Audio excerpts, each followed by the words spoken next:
Hello everyone, I'm JID 123, And I'm PNC Red Leader. and today we're going to talk about Rogue One speculation. What we hope to see, what we want to see, etc., etc. So, I think we should start by just what are our feelings towards this film when we first heard about it, and, what are our feelings right now? Do you want to start? Yes. And a Star Wars anthology, good title. A Star Wars story, crappy title. We can agree on that. And yeah, that was a weird change. I don't know if that was just, I don't know, maybe for that one small presentation they said a Star Wars anthology just for the sake of that because they didn't have a second title yet. I don't know. We'll probably not know until after the film comes out, until maybe we get like an art book or something. But Uh, well, they're just mostly just calling it Rogue One at this point. They're just kind of ignoring the Star Wars story bit. mm. But yeah, when I first heard about this, that was about, I I don't don't remember know, when was that? Like maybe last year around, well obviously it was last year, but around probably, well, the Disney con thing. I think I heard about it during the rumors era when they were just, putting out all those Star Wars ideas. Hmm. Wasn't it originally like they were calling it Red Leader or something? Uh, I Or think they what? called it, yes, something akin to that, because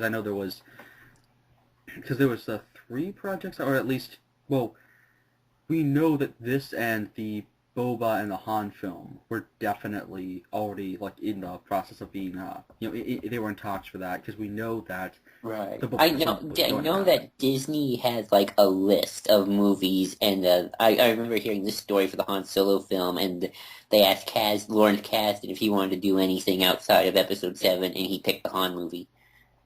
Hmm. And he and his son are doing that, but that's another story. And of course the Josh Trank quitting or not quitting, getting kicked off of the Boba film. Was it confirmed the Boba film? I think they, or at least they cut him off for talks. I don't know if it was necessarily that specific. You see, I thought he was originally going to do Rogue One. That's what I heard.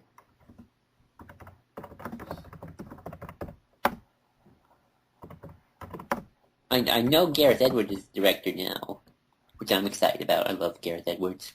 He did Godzilla, right? Right. Hmm. And I love that film just from a directing standpoint. It's beautiful looking to look at. Yeah, so apparently, okay, so Josh Trank's failed Star Wars spinoff is still happening, just without him. Right. Uh, Seems to be the thing. Yeah, I guess it's still debate as to whether it was the Boba film or possibly the Han film, which then George Miller's all in this and everything. Like we still don't know necessarily what's going on with those, but Rogue One's the definitive kind of thing right now. And then I think the Han film's also set in stone for the most part of Right. being Writing wise, it is.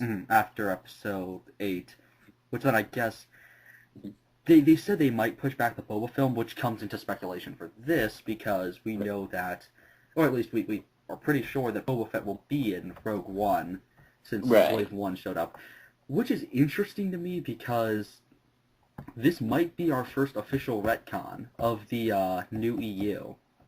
I mean, if Rogue One is Slave One? If Boba's in this film, because in the Star Wars comic and the Vader comic, I think it was more the Star Wars comic. The Vader comic just kind of continued this thread by like issue 6, but I think it Mm-hmm. was the first issue of the Star Wars comic or no, second issue, where we find out that Boba is like, no, it was the first issue of Vader and the second issue of Star Wars where Vader goes to Jabba and attacks Right. like some people and like everything and asks for his best bounty hunter. And so then that one Wookiee and Yeah, yeah. Boba show Um, up. it it might not. I mean, who knows what Boba's gonna do? He just might be there. Who knows? He could possibly just be sent by somebody else. I mean, for all we know, he could be working with them. Right. I doubt that, but he seems more always been more like a pro Empire guy. I mean, I know he's the bounty hunter, so he can Probably work for just anybody who wants, but probably he's a just looking at I just Right. picked up some of my issues of Empire to talk about Rogue One, and one of them is in between the Empire and Rebellion stands Boba Fett is like the thing on the title. It's like he worked for both sides, I guess. I mean, yeah, he kind of had an allegiance to Vader. Of course, in the old EU, especially in the young adult novels about Boba, he was much more loyal to Vader because the two of them knew each other from when he was Anakin Skywalker. Oh, yeah. So, I guess I should talk about how I felt about this film. I feel that right now. I think there could be a possibility that I could like this film even more than Episode 7, and I'm not saying that because, I'm not saying, Rogue One's a superior film or anything right now or anything.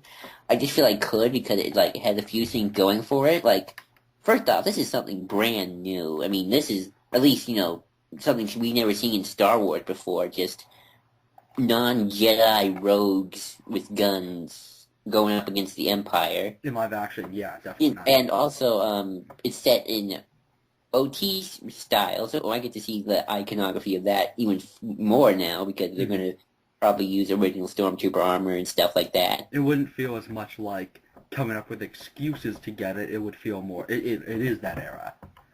And of course, Darth Vader, who I hear is probably going to have a pretty meaty role, which is going to be awesome just to see Darth Vader in his prime killing people and, doing Darth Vader things. With the red lenses and everything. Oh yeah, they're going full on. Which I just recently watched episode 4 for the first time in like 2 years, and I was like, wow, he really did have red lenses. He had red lenses in the Rebels, too. They actually added that on. If you ever notice, they gave him red lenses. Have you ever 3 did something like that with the we see how he sees, and it's a Easter egg for that because the red is in there. So I have a question: have you read Twilight Battlefront Twilight Company? Not yet. Okay, you gotta read that book because that book is what Rogue One probably gonna feel like because it deals with the same issue of like a bunch of rebels, like a rebel battalion, and they're just foot soldiers on the ground trudging along planet to planet, dealing with stuff, fighting stormtroopers and AT-ATs and all that on the ground, which I'm looking forward to see. I want to see what a ground battle in the original trilogy looks like. And when Darth Vader shows up, like it's run away, you can't win kind of a situation. And I want to see how they I've always loved combat in the Star Wars universe, and kind of just not just the X-Wing stuff like that, but we barely got ground stuff, and that was just Hoth, and on Hoth we still had fighters. Right. Maybe I want to see how the AT-ATs land. I want to see how the rebellion works, or at least what. No, this is going to be the full-on rebellion now, right? This is 1BBY, so yes, the Declaration of Rebellion would have happened by this point. Right, so this is the rebellion. I want to see how it works, or at least I think it will work, and how that kind of operates and stuff like that. Mm-hmm. We might get Leia for all we know. I know. Aren't they planning to like CGI Tarkin in there or something? I've heard rumors of that. Like I'm okay with. I don't know what they're gonna do. I don't know how they're gonna do it, but I'm curious to see what they got the money. That's for sure. Mm-hmm. I know I've heard rumors they're developing. They have their Darth Vader stunt suits, and James Earl Jones is coming back. Like this film has just so much kind of mystery. Yeah, but not in like the Episode 7 way of, we have no idea what any of these people are. We still don't know who these people are to some degree. Well, yeah, but like we know what we're gonna see in this film. We just don't know how the puzzle pieces are gonna fall in place, which is right. Really. So is that a positive or a negative? Because I know a few people who just like, to them a movie just doesn't seem as awesome when you already know how it's gonna end. Mm-hmm. Mm-hmm. Well, we do know how this is gonna end. Right. So we don't know how these what's gonna end up happening for these characters, though. Right. Which brings me into my one problem with the film so far, which is I wish we had some of the already established Rebel pilots instead of just a bunch of new pilots. Because in the old EU, we had like the Rogue Squadrons. In fact, I'm looking right now at my issue of Empire, issue 12, which is called the Rogue Squadron's first mission, and you could see Wedge, Jack Porkins, Red Leader, and a Twi'lek who got killed before the battle, and of course Biggs is in the middle, because this was during they had the 4-issue arc all about Biggs Starkiller, with the final issue being set during the attack on the Death Star, and of course the first issue being the deleted scenes from episode 4, and I feel like I get that they don't want to just full on adapt and they want to do some new stuff, but I feel like it's kind of taking two really good stories, which is, of course, this actually quite loved by a lot of people, arc about Biggs, and the, what was it called? Dark Forces, I believe? Game with Kyle Katarn. And it's kind of sad that Kyle Katarn will now be is officially written out of continuity now, just because a lot of people like that character. Oh, yeah. I always forgot. I always remember the old EU. There were so many different missions how they got the Death Star plans. Even Empire at War had a version of how they got the Death Star plans. Mm-hmm. So I think that tied in with Dark Forces a little, if I'm correct. I forget. I don't think it did. I don't think it did. I don't remember it did. I know Battlefront had a really cool twist on that, which, again, like, I kind of prefer the old... I really like the old EU for, like, a year or two before that, just because seeing, like for instance, the Battlefront game, I love the missions for that game for the Imperials, especially the Death Star and Polis Massa and everything, where they're chasing down the Death Star plans, which that fit really well in with Kyle Katarn, because obviously he was a traitor to the Empire and stuff like that, and you can easily write him into that story, and we're looking from the Imperials' point of view. Yeah. I don't know. I think it's gonna be cool anyway. I don't have any complaints, right? Honestly, I can't. There's not much of this movie yet. Like, I haven't seen a trailer. Like, I want to see a trailer. Like, what's the trailer gonna be like? I know that they've hired like the Black Hawk Down people, like the people who made Black Hawk Down, to like do some of the choreography and stuff. So that's gonna be really cool. See, kind of like that, sort of, foot soldier on the ground sort of a thing. Yeah, I mean, we know that there will be some melee combat, because the one guy has a staff, which of course there's that big rumor that I don't necessarily believe at all, but like it's the same staff as one of the Knights of Ren was using, which is clearly false because it's made out of wood here. Yeah. However, there of course is that theory that Rey's staff is the same kind that one of the Knights of Ren is using, which actually makes sense, but that's episode 8 stuff. Rey, the Knight of Ren. No, just kidding. Oh boy. So here's a question. Since this film is an anthology film, and clearly they're going to do something completely different, how much of a Star Wars film does this film need to be? Like, the old saying, it needs to feel like a Star Wars film. But this is an anthology film, and this is something of its own unique twists and characters without Jedi or Force or all that stuff. So, how much of a Star Wars film do you think it's going to feel like? It can either be the most, original trilogy kind of throwback, sort of thing, or it can be very, very much, its own thing. Just from the image we've seen so far, I'm starting to lean towards it being more of its own thing, just because the director, just this is very much his style, from what I've heard. Right. Just the images we've seen so far. Well, actually, the image we've seen so far. I mean, it could be kind of one of those things where we get the kind of, majestic original trilogy stuff, and then we for like the first act, and then it hits us, and we get the gritty, depressing, this is an actual war sort of thing.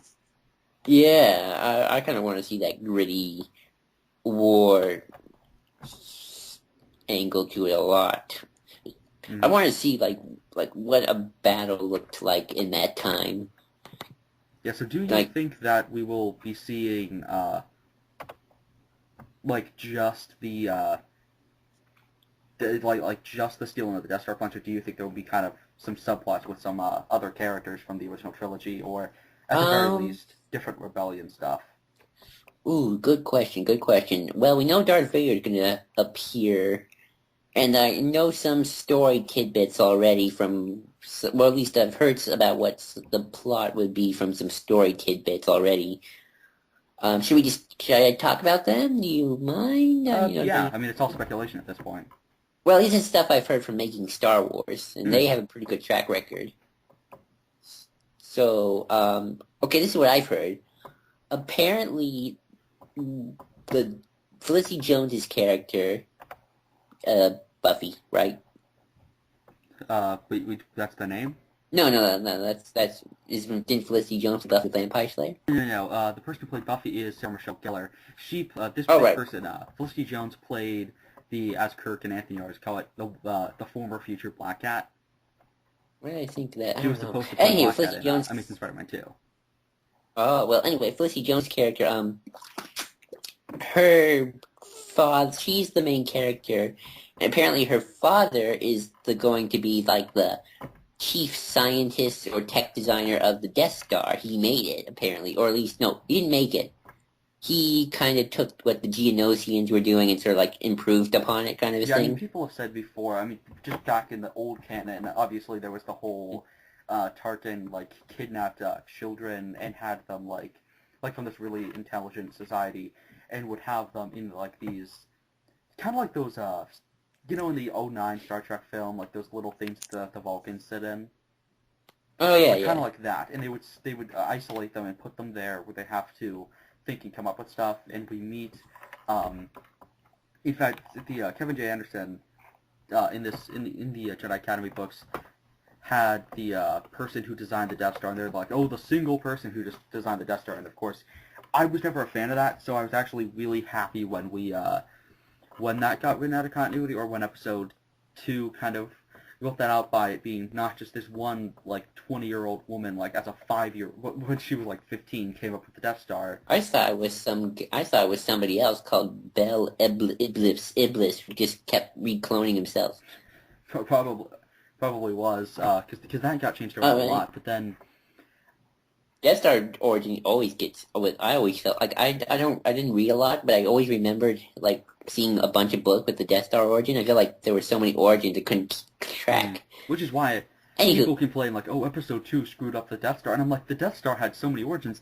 I'm glad we had a, actually pretty cool one of, the Separatists built it, and it was being built secretly on Geonosius. Right, I think in the new, what they're doing now is, I think that, well, clearly Episode 3 showed the Death Star, like, just the outline being built. I don't know how much was built by that time. That seemed to have taken place, and I've always taken it this way, as that was, like the last few scenes were out of order, like, intentionally. Like, that wasn't like Vader right after being resurrected. That was him, like, 2 or 3 years later, especially because the Tarkin novel says that they didn't actually lift it out of the, and so that's canon, they didn't lift it out of the Geonosian atmosphere until 4 years after Revenge of the Sith, so 16 BBY. Okay, so clearly that happened. Okay, that's what Tarkin novel says. Well, clearly, okay, so the Felicity Jones' dad, the actor playing, okay, so apparently the Felicity Jones' dad, her character's dad, is like the chief scientist or technician of the Death Star. Like, because Battlefront and everything kind of support this idea of the Death Star was, the concept of a giant moon thing was the Geonosians, but the idea that Battlefront postulates is the 501st was going around searching for anyone, like anything they could find to, what was it, like any kind of weapon for the super laser. Like the first mission you do in Battlefront, other than the training thing on Geonosius, is Megiddo, where you get the crystal from that power source to get the super laser, and they outright say Palpatine was looking for that. And the idea has been, and I think might be what they're doing, of the Death Star might have been built, but the idea of a super laser that's actually functioning might have been built by this guy. Right, I think that's what they're going to do. Let me try and find it. Let's see. I know Making Star Wars has something here. Hold on. Ooh, where is it? There's a lot of stuff about for Darth Vader at the moment. See, hold on. Where is that? I know it's. I'll find it. Don't worry. Yeah, I'll so find I'm on the canon thing, right? The canon thing for Wikipedia. Trying to find what the Death Star says. Like, yeah, it seems like it was built by like kyber crystal and a combination of things. So I think it might be just how the laser works, because that makes it more of a process. Because obviously you can build a giant rotating thing, like that can take a while, but even then you're still gonna have to build, a super laser, controls and everything. Here, okay, here we go. I think I found what I'm looking for here. Okay. Mads Mikkelsen, apparently his character's first name is Galen. Oh, that's just what the rumor says. Okay, this is what Making Star Wars has to say, so this comes from our good friends at Making Star Wars. It's kind of key to the film in a way. He's a scientist who took over the Geonosian Death Star project. He solved several of the flaws the Empire could not, is sort of a revered person in the Empire for his contributions. However, Mikkelsen's character is a Robert Oppenheimer-type character. Robert Oppenheimer, of course, he built the atomic bomb, the words, "No, I am death, destroy the worlds." Apparently he feels guilty about the whole thing, and looks to his daughter, who is a rebel, to help stop the Empire. So pretty much, I think that what they're doing is, this guy, who apparently is going to be named Galen, took over from the Geonosians and kind of just was like, you're in charge, make this the final product kind of a guy. And then he feels horrible about what he did and, wants to fix it. Mm-hmm. So that... Yeah, it seems like, Wikipedia doesn't have much yet. I'm going Making Star Wars, that's where I'm going. If you want to look... Yeah, what's interesting to me is the fact that we hype up the Death Star so much, yet it gets destroyed kind of like nothing. Like, oh, cool, we blew up that super laser thing. Well, it's like Darth Vader. It's iconographical. It's iconography, But ever you notice that the Death Star is popping up a lot in certain things in the new canon?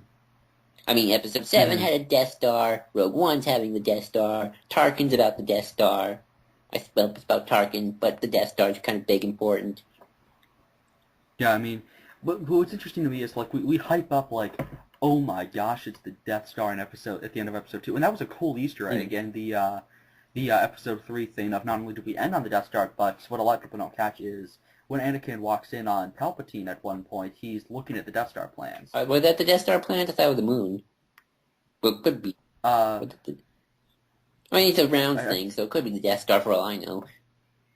I think maybe he was looking at specific schematics of, like, just a point of it, so it wasn't like we didn't see the indentation.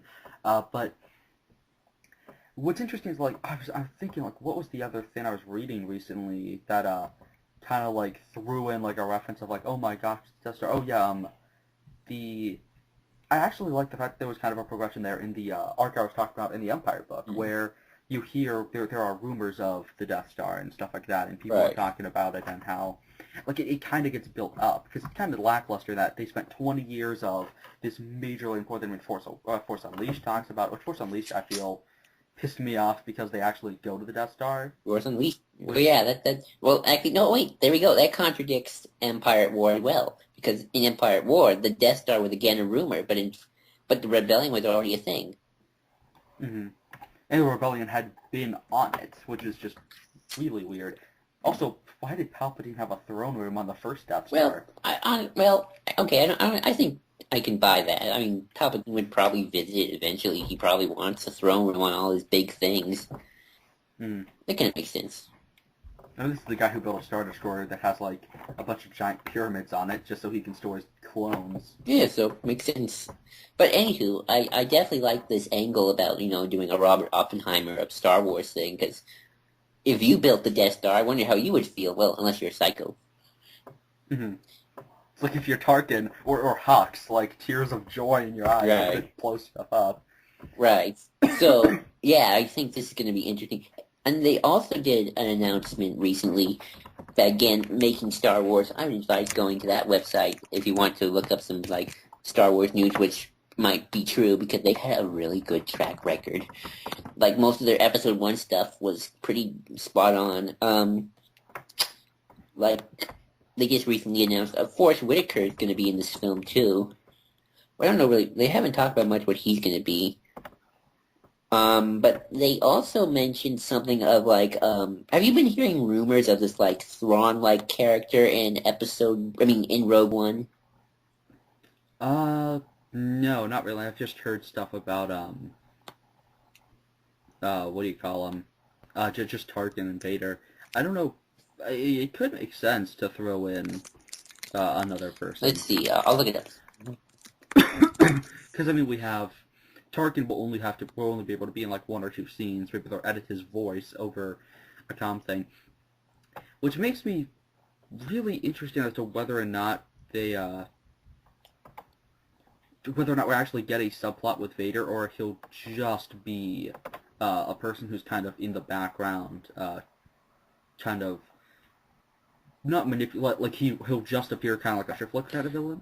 Uh, Because if you give him an actual arc, that would kind of get in the way of, you won't be able to actually do anything with Vader, because obviously you can't have him get redeemed, you can't have him have any humanity. Tarkin, you won't be able to have him interact with Tarkin because that will cost way too much money to have an entire subplot with the brought back I could see Tarkin. Vader being a slasher-like character with some cool lines. I mean, you don't really need to focus on him. He's not the main character. It's the Rogues and Felicity Jones and apparently her dad's. It's kind of a family story right there. Which is this very Star Mm-hmm. Warsy thing. Star Wars is always about family in some way. Here we go. Yeah. Ben Mendelsohn. He's going to be in Star Wars Rogue One. Apparently, Ben Mendelsohn's new Moff character is indeed the big baddie of Rogue One. The other main villain of the piece are bounty hunters hired by the Moffs to quietly retrieve the stolen Death Star plans at all costs. Vader factors in once he realizes the plans have been stolen, so he joins the hunt in a supporting role and is none too pleased. So apparently Ben Mendelsohn's going to be the bad guy. So either I don't think they're going to recast Tarkin. Do you think they're going to do that? Really not at all. I mean, I don't know if they're gonna recast anyone. I mean, I think it'd be okay to recast. I mean, personally, I would be so. I mean, I sent you the image of Diego Yeah, he looks Luna like Biggs. in contrast to Biggs. I think he legitimately could be playing Biggs. I don't know. Then again, that wouldn't make too much sense with the I don't know. timeline. So, They've been very, very, except perhaps Rebels, obviously, very choosy when it comes to recasting. Like I heard in a video called 170 Things You Didn't Know About Rebels, fun video by the way, go watch it, that they wouldn't put Vader in Rebels unless they got James Earl Jones back as the voice. So they were very adamant about that.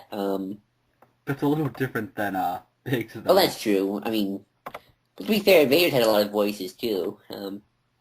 So I can actually now Hmm. finally see the difference between using him and James Earl Jones. But anyway, I could see like perhaps this Moth character being like part of like a council of Moth that's kind of under Tarkin's guide, and he's kind of the head Moth that nobody wants to make mad. Hmm. I mean, in terms of recasting, I think I'd be okay with Dennis Lawson getting recast. Who's that? I mean, Wedge. Dennis Lawson played Wedge. Oh, Uh, because and some people have said, yeah, well, people might get upset about that. Here's the thing you have to remember about Wedge. There was two Wedge Antilles in A New Hope, because there was fake Wedge, as he's now lovingly called. There was the other actor who did the whole like, well, that's impossible even for a computer. And I'm like, no, I used to shoot things on Beggar's Canyon, Wildcats on Beggar's Canyon, and that guy is supposed to be Wedge Antilles, apparently, but in the script, but he's clearly not Dennis right. Lawson.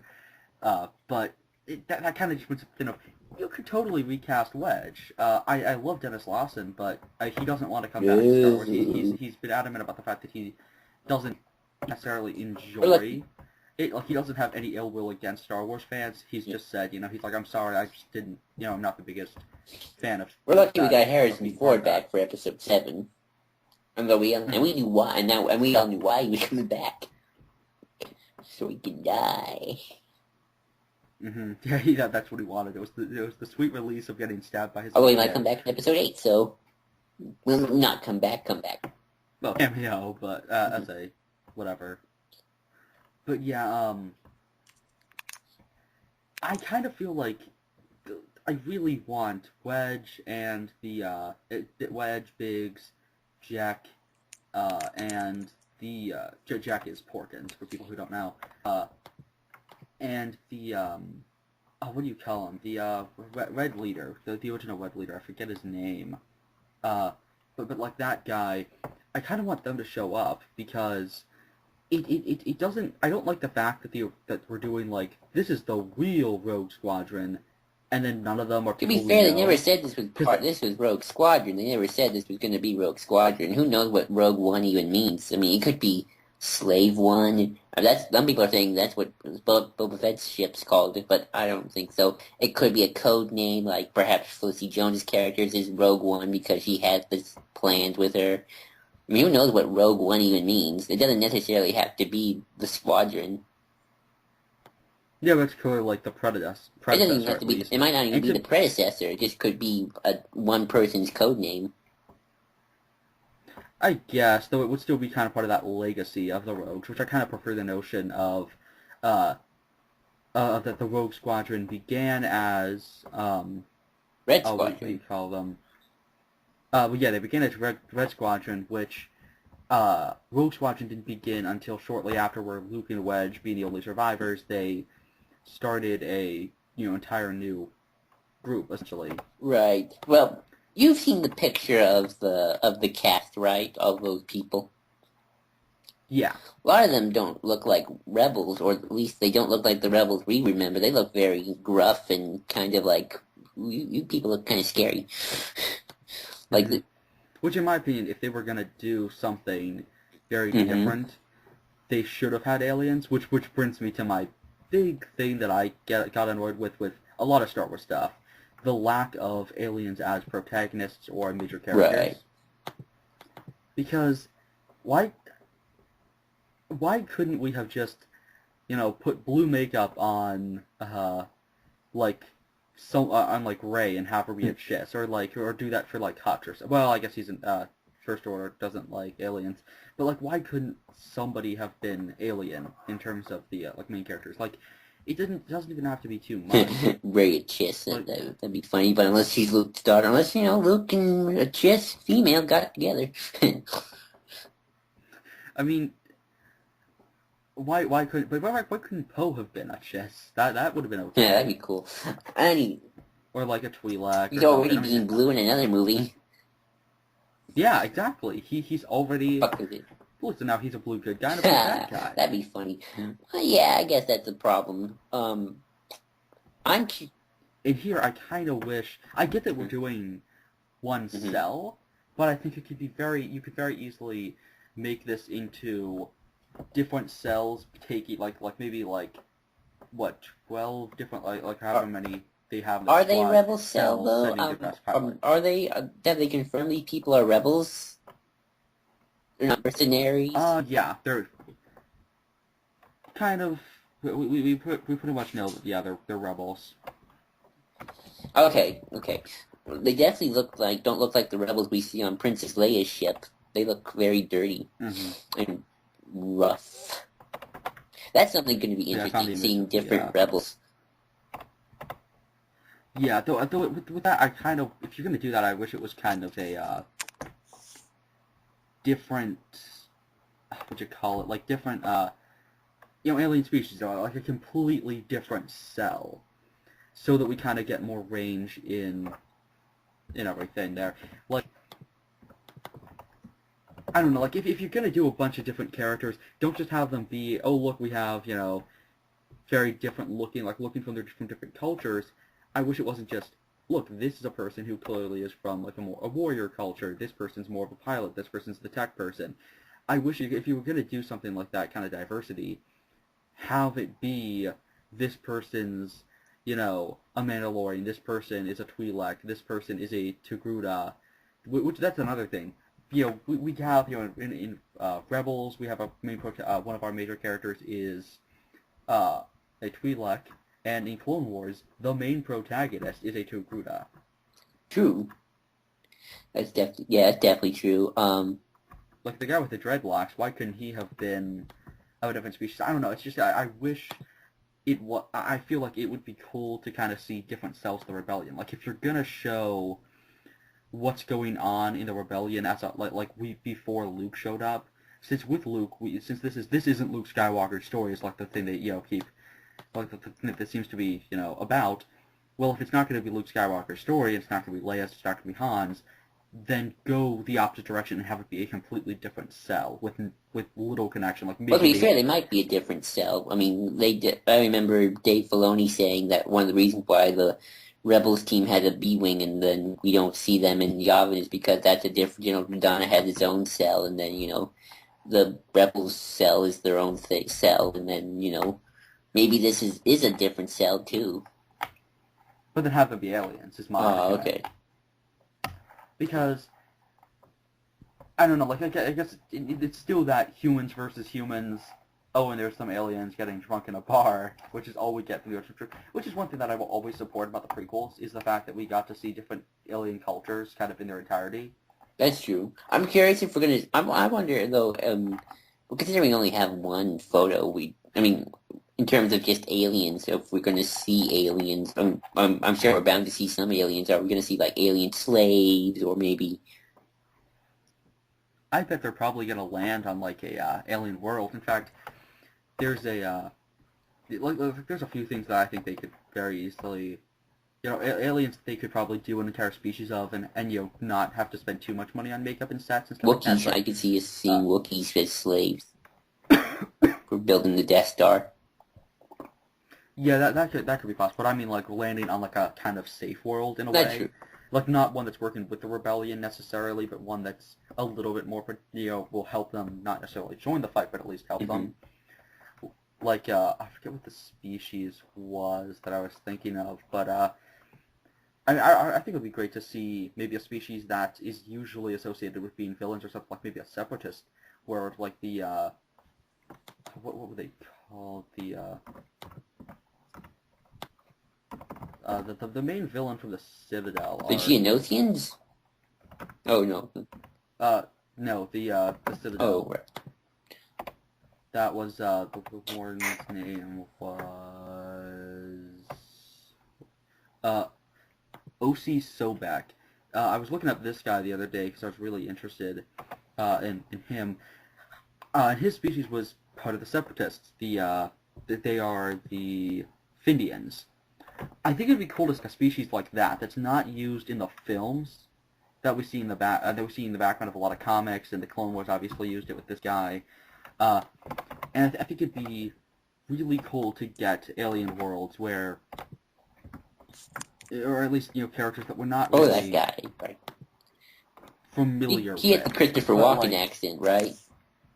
Yeah, the guy whose eye was twitching, who got shot by Tarkin, then sometimes it was Fives, and sometimes it was the whole thing with. Well, here's something interesting though, in terms of diversity for the Empire. They're going to have there's going to be a new stormtrooper codenamed Shark Yellow. Current to making Star Wars, is a curious mixture of new and old. We saw the head of the trooper back when 3 helmets were put on Instagram. There's like a black stormtrooper helmet and like this yellow one that kind of has a bit of a different design. Ooh.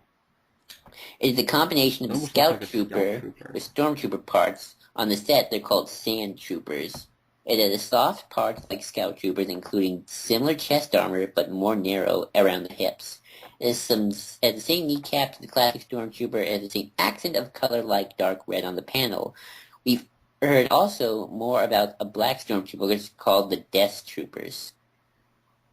That sounds really cool. Especially because that's what makes me think that there might be, like we might have a big portion of this film set on a alien world. Mm-hmm. In fact, for me, I would really want to see, like, because these guys would be for a specific terrain, obviously. Right. What I've really wanted to see is maybe like Utapau or something, like a world that we've seen before in the films that looks really cool and has a kind of. I've always just wanted to see a fighter pilot fight on Utapau, like get to see how ships would fly through those what do you call them, the sinkholes, because that'd be freaking awesome to see. Hey, actually, speaking of aliens, again, with the good help of making Star Wars, I'm just going to quote them just to keep the conversation going. They talked about aliens, and let's see, they're saying, here we go. They're trying to get something called realistic aliens, and the quote says, working with Gareth Edwards now on Rogue One, he sees these aliens as being much more part of the human world. They cohabitate, they work together, and so it is pushed us very much to create characters that are more realistic. He also adds, the move more realistically, they're able to emote more than maybe the characters that we did for The Force Awakens. So they're a closer part of the storytelling. They're less of the world, and they're more of a group who have a mission and play a part in that.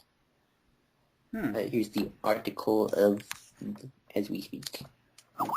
So we might get possibly a sort of other cell, or in a way, or at least something to do with aliens. helpful aliens. Maybe the Lobes help out.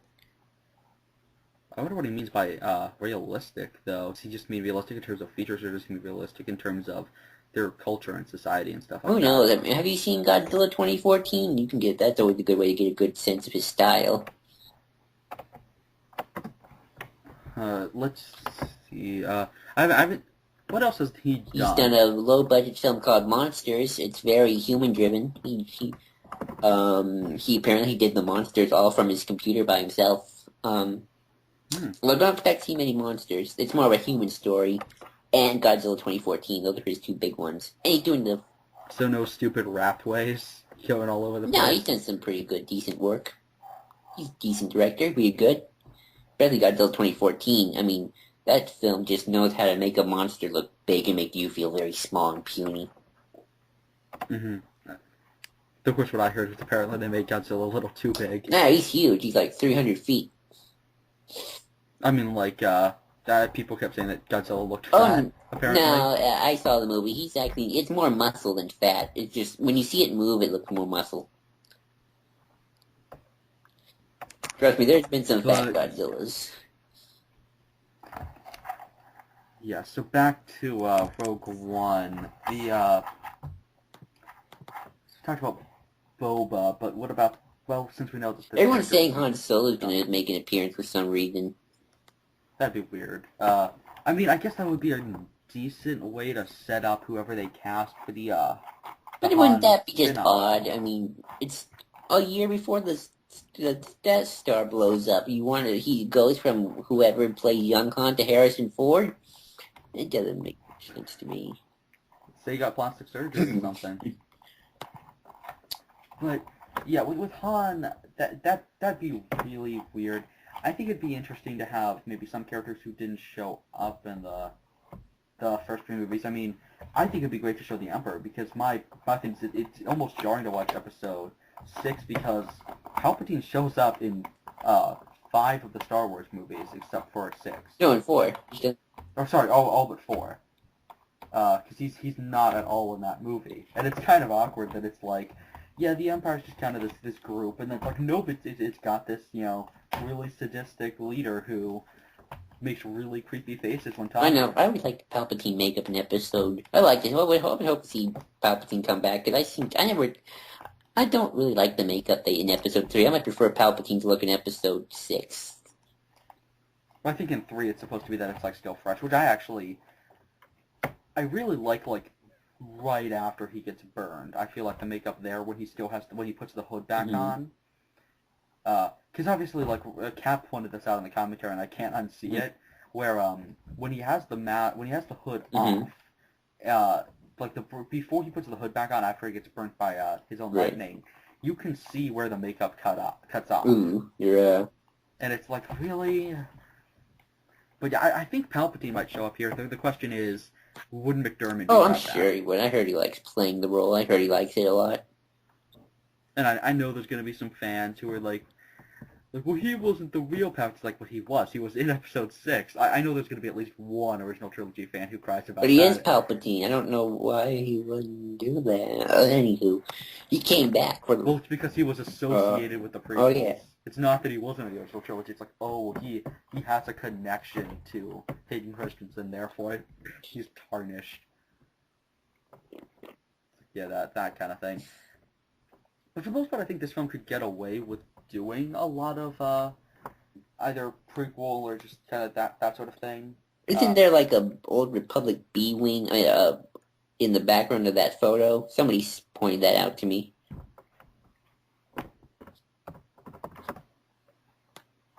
A B-wing, isn't that the aren't B-wings part of the rebellion now? No, remember in Clone Wars they used B-wings? Oh yeah, the B-wings. I actually have a figure of that. The Clone Wars era ones. In the image I only see the turbine engines that look, and I know one of the backpacks looks really similar to the ones that the what are they called used to use, the sand troopers. I wonder who that guy in the background is. I know that there's going to be an X-wing in Rogue One. That's what they said. Making Star Wars.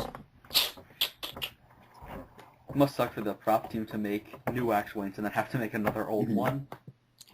Because they made all those ones with the different turbines for Episode 7. Well, they definitely used real military personnel to help with the making of the film. Oh yeah, well, I notice it now.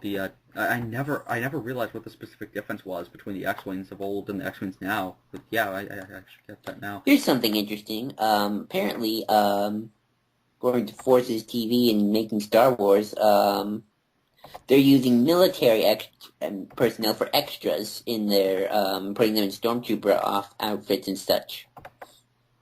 They did that for the special editions as well. Oh, cool. So yeah, that's going to be interesting to see, actual fighting, maybe see some realistic tactics there. I wish we had more to say. We don't have a trailer yet. That's the sad thing. Yeah, the question is when will we get that? I keep saying it's probably gonna be late this. Well, no, sorry, not late this year. Well, Civil War is what you said, and that's probably the most likely thing. I know I keep seeing like leaked, like, oh, this is the trailer. It's like, no, it's. Did you ever see the Comic-Con presentation they did for it?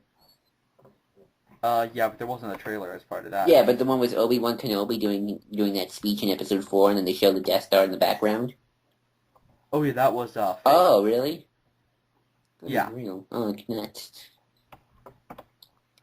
Yeah, the one thing I really want to see from jumpstart from this film is the possibility of not as much focusing on let's tell like the untold chapters of the Star Wars universe, and instead just instead of just, oh, let's see what Han was doing at this one, and let's see how the Death Star plans were stolen. Maybe this will be able to jumpstart a little bit more of not only completely new characters, but completely new characters not having to be part of massive events. Like, it'd be interesting to just see what was going on like, I don't know, Mon Calamari. What were the Imperial troops doing there, like, just during the height of the Empire?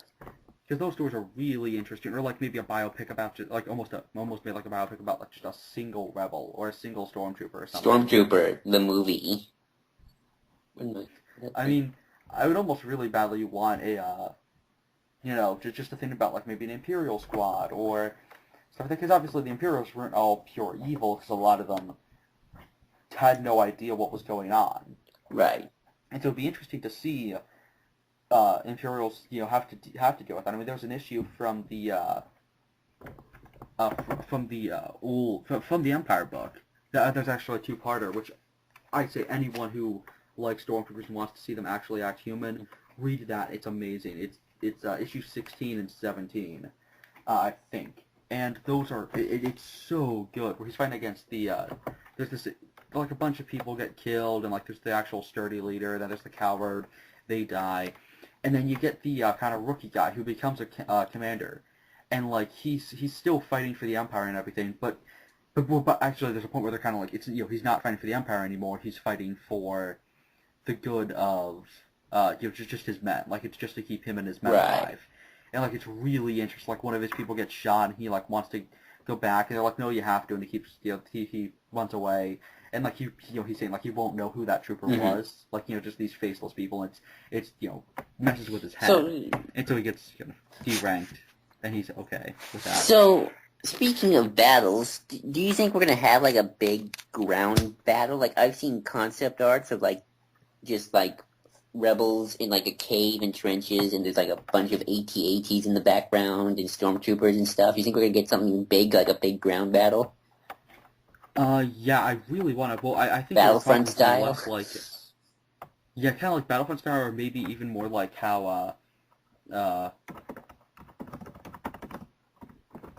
what was it called? The Essential Guide to Warfare. How they had a lot of like how they showed battles where you have like kind of ambushes and stuff like that. But maybe it would be cool to as well get the massive armies of because we never get to see what the ground troops were for the rebellion. Like we only get the Imperial military. Like we have AT-ATs. Well, the Rebel Alliance and ground forces aren't professionals. So I guess they do have to use some tech to get from just small groups and stuff like that. But yeah, it'd be interesting to see that just because we don't get to see things with just the grunts getting slaughtered. Although the Rogue One stars aren't the grunts, they're the stars. So of course maybe we'll get a battle where kind of like a more fleshed out version of kind of the Battle of Hoth where like everyone gets killed, but instead of Luke being like, hey, well, the principal actors, the principal actor survived, so don't have to cry over the fact that a bunch of innocent people just got killed trying to protect us. And that always kind of bothered me. There's like no mourning or anything, or like no like, holy shit, we got wrecked by the Empire. And I really want to see like maybe a fight that just goes so horribly wrong that these characters survive, but it keeps wearing down on them. Well, that's probably what they're gonna do. I think. I know this is definitely a heist film. That's probably that in a heist movie as well. Because they're stealing the Death Star plans. Although I'm curious, how much of stealing the Death Star plans is this film gonna focus on? Because even though that's kind of like that's the big thing. Is that the whole film? I think so. I think it's gonna be like Ant-Man, where it's all about that, and and maybe not necessarily all about the heist itself, but more like the action surrounding it. Because like the third act of Ant-Man really was just like for the most part, that entire third act was not the heist. It was just kind of a generic superhero fight where the villain turned insane and everything. And the thing about that is I think that might be what this turns into, except more, okay, they've stolen the plans, but now plans I wouldn't mind well, that would probably be like the final scene, but like maybe we'll have a long period of time where it's just them trying as hard as possible to fight and take down whoever this big Moth. I wouldn't mind making this concept art you sent me the final act. That's not even the concept art. That's from The Essential Guide to Warfare, because the art in that book is amazing. Oh, I thought this was concept art for Rogue One. That's what I always associate. That's what people always associate it with. This is the kind of thing that I think we'll probably get in the film, is those massive, just like, you got, 100 rebels versus 10 AT-ATs. How are they going to actually do anything? Right. Exactly. But still, there's so little about this movie that we know. I mean, I think this is... Oh, here's something we could talk about. Let's predict, I guess it might be a little... we might be overstating it, but, it's just going to flare compared to, like, Episode 7, because you think people are going to watch this or not? Do you think this is going to make money? Or... I think this will... Think it would confuse anyone? Well, there's always someone. I don't think anyone will be confused. Well, someone's bound to be confused, yeah. Yeah. I think what probably is going to happen is this movie will get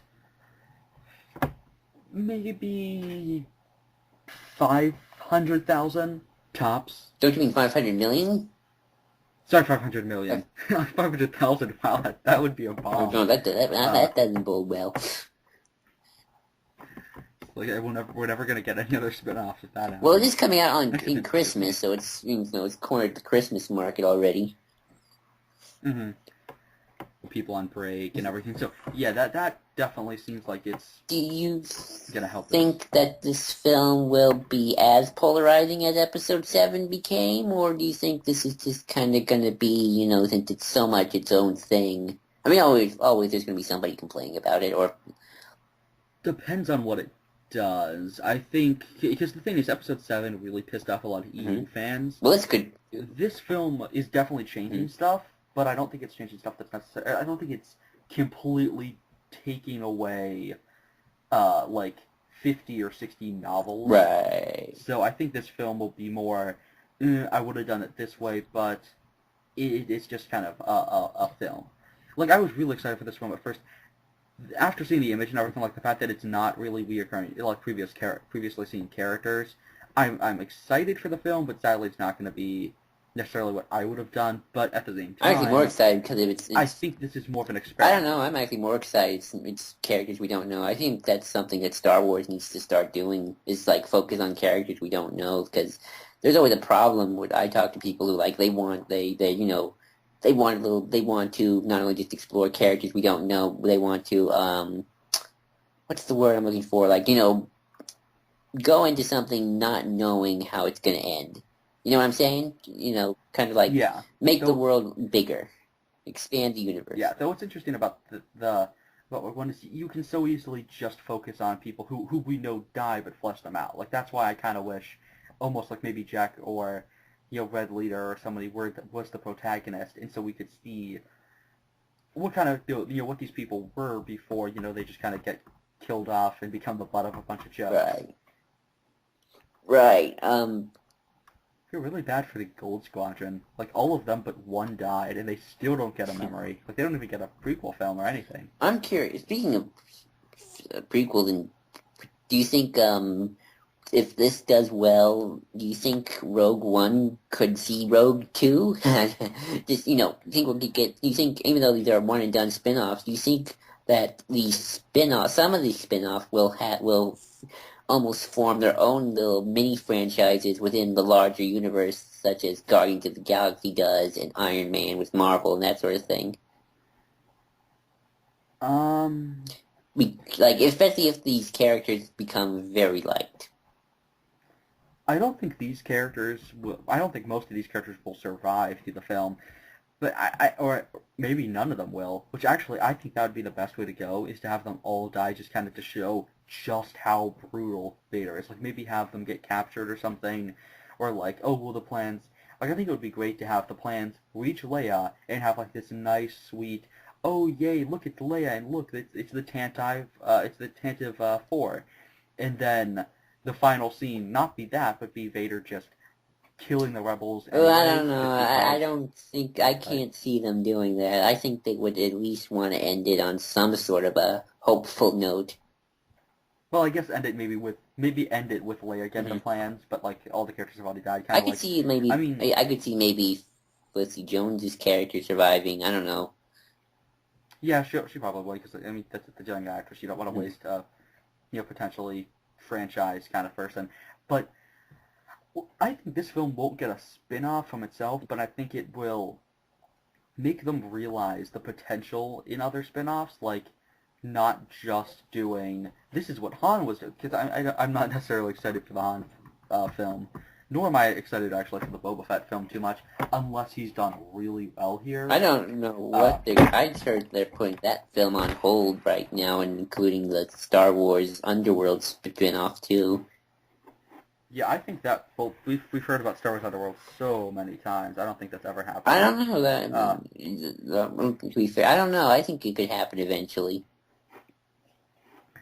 I think, well, we're going to get the Netflix series and stuff like that, which makes me think that maybe what they're going to do is, if Boba is in this film, and he is loved enough, it's possible that they might not give him the spin-off film and instead do a Netflix series for him. I think that Rogue One definitely will be the test run to see, can Star Wars survive without its principal, well, Without Jedi. without Jedi. I mean, I was going to say principal antagonist, but, Episode 7 proved that, kind of. Definitely. Mm-hmm. I would say definitely. I mean, they didn't kill off anyone in Episode 7, though. They killed off Han. Well, yeah, but we all kind of knew he was going to be killed off. I mean, they didn't kill off anyone new, which I guess is the good thing, really. Mm-hmm. They killed off, actually, yeah, did they kill off? I think they killed off the, have you read Weapon of the Jedi? Yeah, I heard, I've heard of Weapon of the Jedi, I just never read it. Apparently the main character in that book, she's one of she's the female rebel pilot, and she's the one who gets killed. Most of them do. Oh, and L.O. Asti. Oh. That guy gets killed. Oh, okay. Which was sad, because he was a cool-looking alien. Oh, okay, so, I don't know, like, I can't see them ending on a dark note, because that's just never how Star Wars is. Like, even Episode 3 tried to end with a hopeful, upbeat ending. I mean, maybe not upbeat. Well, it wasn't upbeat as much as it was. Look, there's felt for the future. Yeah, I love that ending. That's, I love the fact that score is called A New Hope. Mm-hmm. I love it even more when they used it in Episode 7, to be quite honest with you. I just love how when Luke appeared, you hear that classical theme, and like, it's Luke, and that he's so associated with that theme. So we get, of course, his birth, which I love the fact that we always get that theme and Luke when he's staring off like a sunset. Right, well, he wasn't staring off a sunset in Episode 7, but we saw Luke. Well, he's on, like, there's the sun behind him, I guess, but yeah, I love that theme. And, like, I can't see them ending, like, ooh, super dark. And besides, another reason I can't see them ending super dark is because... You don't think they're gonna end like Jessica Jones? Like, yeah, I totally see it. The Moff is gonna be like, Felicity, come back! And then she's gonna, like, just pick him up and say smile and stuff. Oh, yeah. Spoilers for Jessica Jones. Oh, yeah. No, what we're going to say is, one of the big things we should look at is the crawl to Episode 4, because, let's see, let me pull up the crawl here for Episode 4. The first major victory thing? Yes, the first major victory thing. This is the first major victory of the rebellion, so it has to have some sense of... The entire alliance. Yeah. Like, not just... Wait, here we go. During the battle, rebel spies managed to steal secret plans to the Empire's ultimate weapon, the Death Star.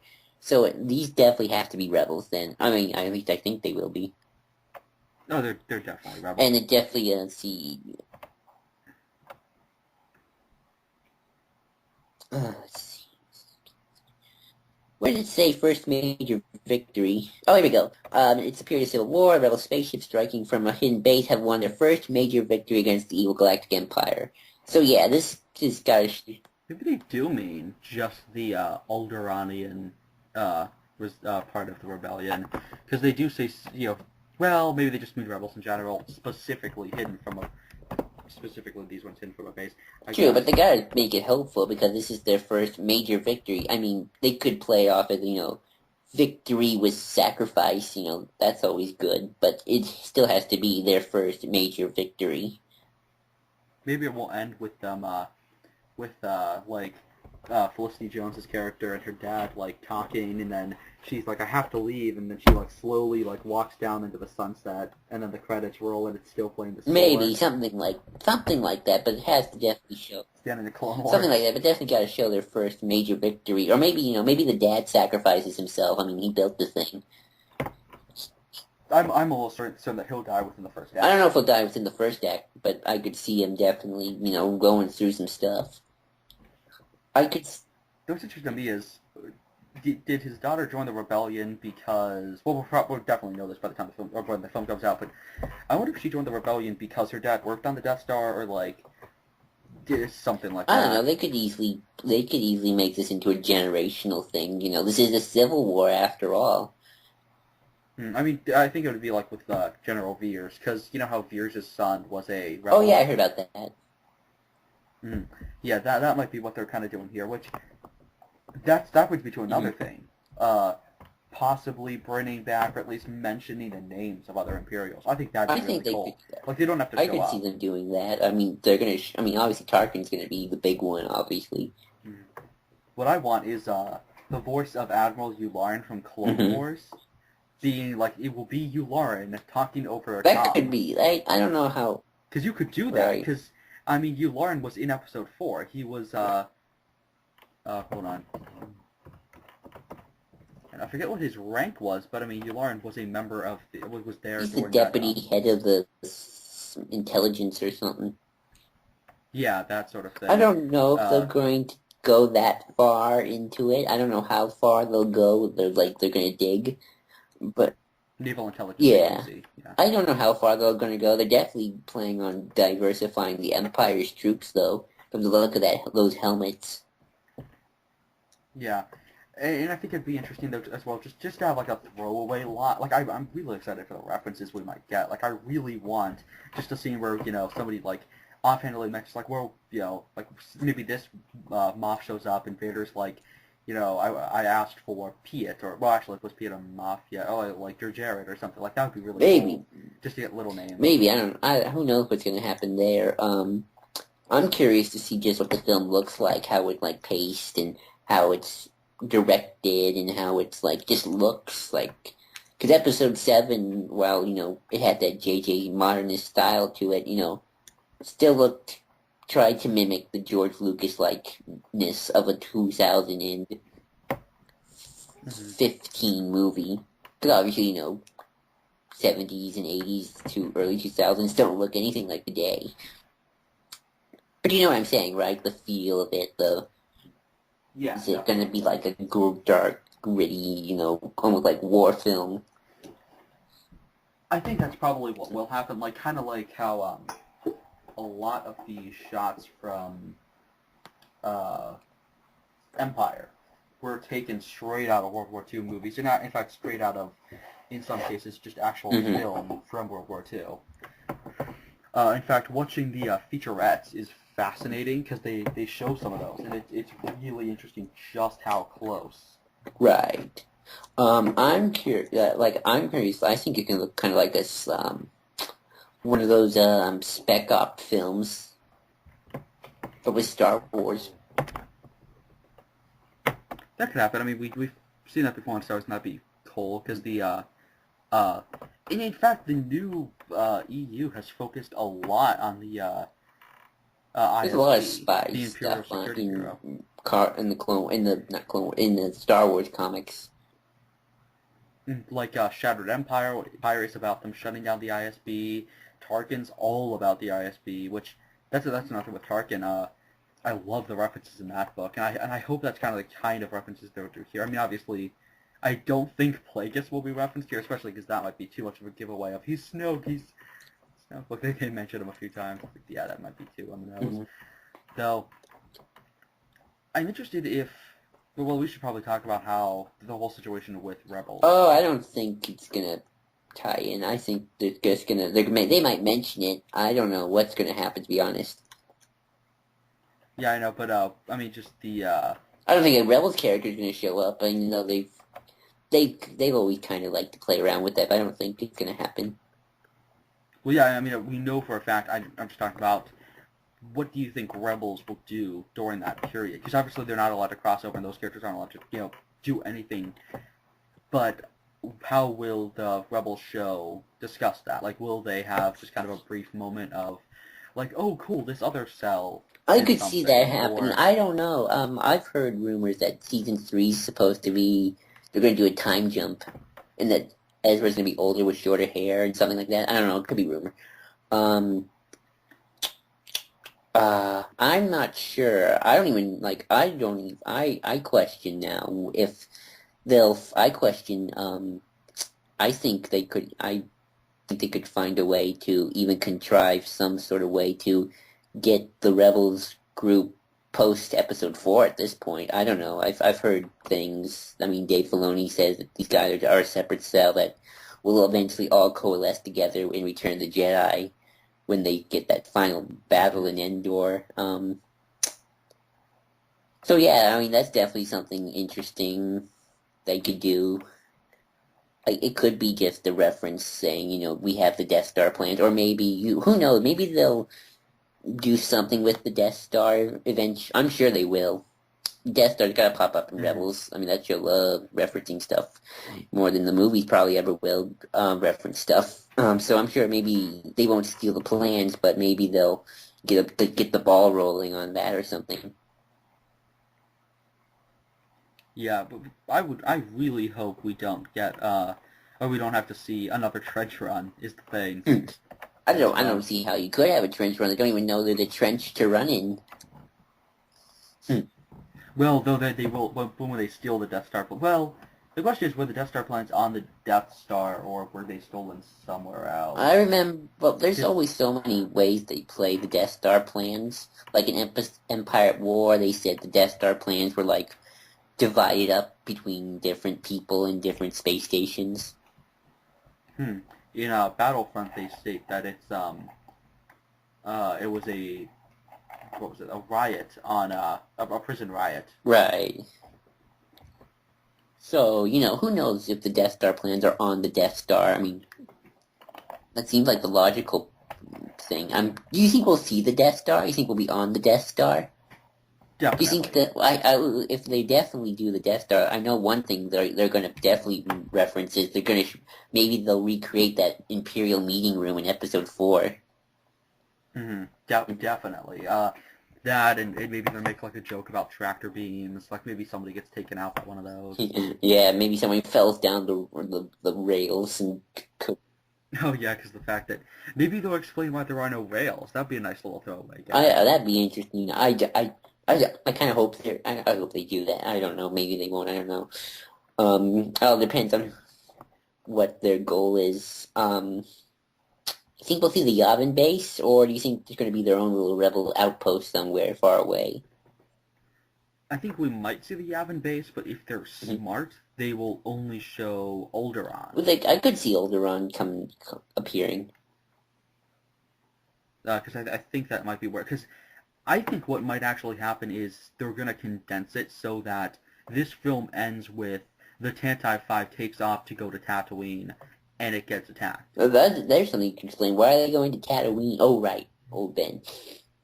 Yeah, it was to get Ben, which means maybe we might actually end on a conversation that Leia has with Bail. Maybe I haven't. And they could bring back I Bail. haven't heard anything about Jimmy Smith's coming back to Rogue One yet. Are they finished filming, by the way? What's the production? Have they? I'm sure. I don't know anything really. I haven't been following this production so much. I know it's probably been.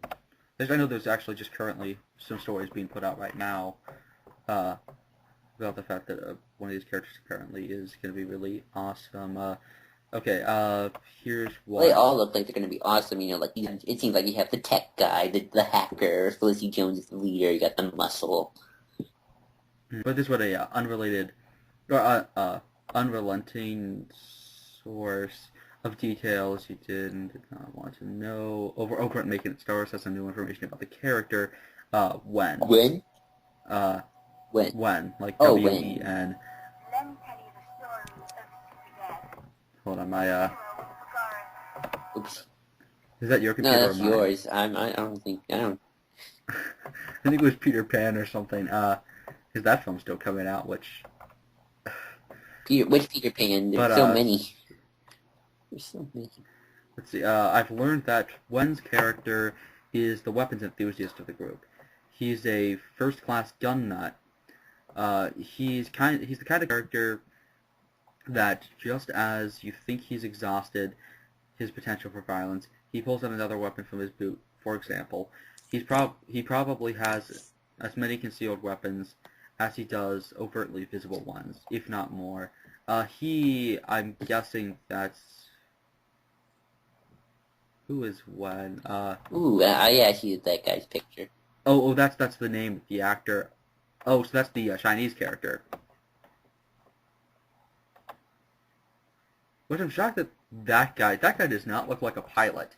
Which actually may be the point, is a lot of these guys might not actually be pilots at all. I don't think they are. I think they're just good. Oh, I just realized what this probably is going to happen is this is probably Wedge and Biggs and everyone will be in the movie. We just won't see them. Like they will be in X-Wing. That could.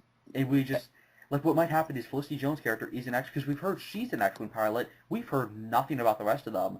These guys are probably just the espionage people. They steal the Death Star They're the rebel plans, spies. and then she escapes. Yeah, last minute, you know, Red 2 shows up and starts because that's Red, you know, starts taking out stuff. Maybe they say like the new recruit, and they're like, "Who's the new recruit?" And then you'll hear Biggs. They could insert some dialogue from those movies into there. That could be an easy way to do that, especially because they're already doing that with Tarkin, inserting dialogue and stuff like that. Because we've heard that yes, they're going to CG recreate Peter Cushing, but we've also heard that they will use his voice over comms and stuff like that from the canon era films. That was a company. Right. Oh, here we go. Here's Forrest Whitaker's character. He's in this movie as well. He used a cane. This is from Making Star Wars again. He appears to have one leg and uses a cane as a crutch to walk.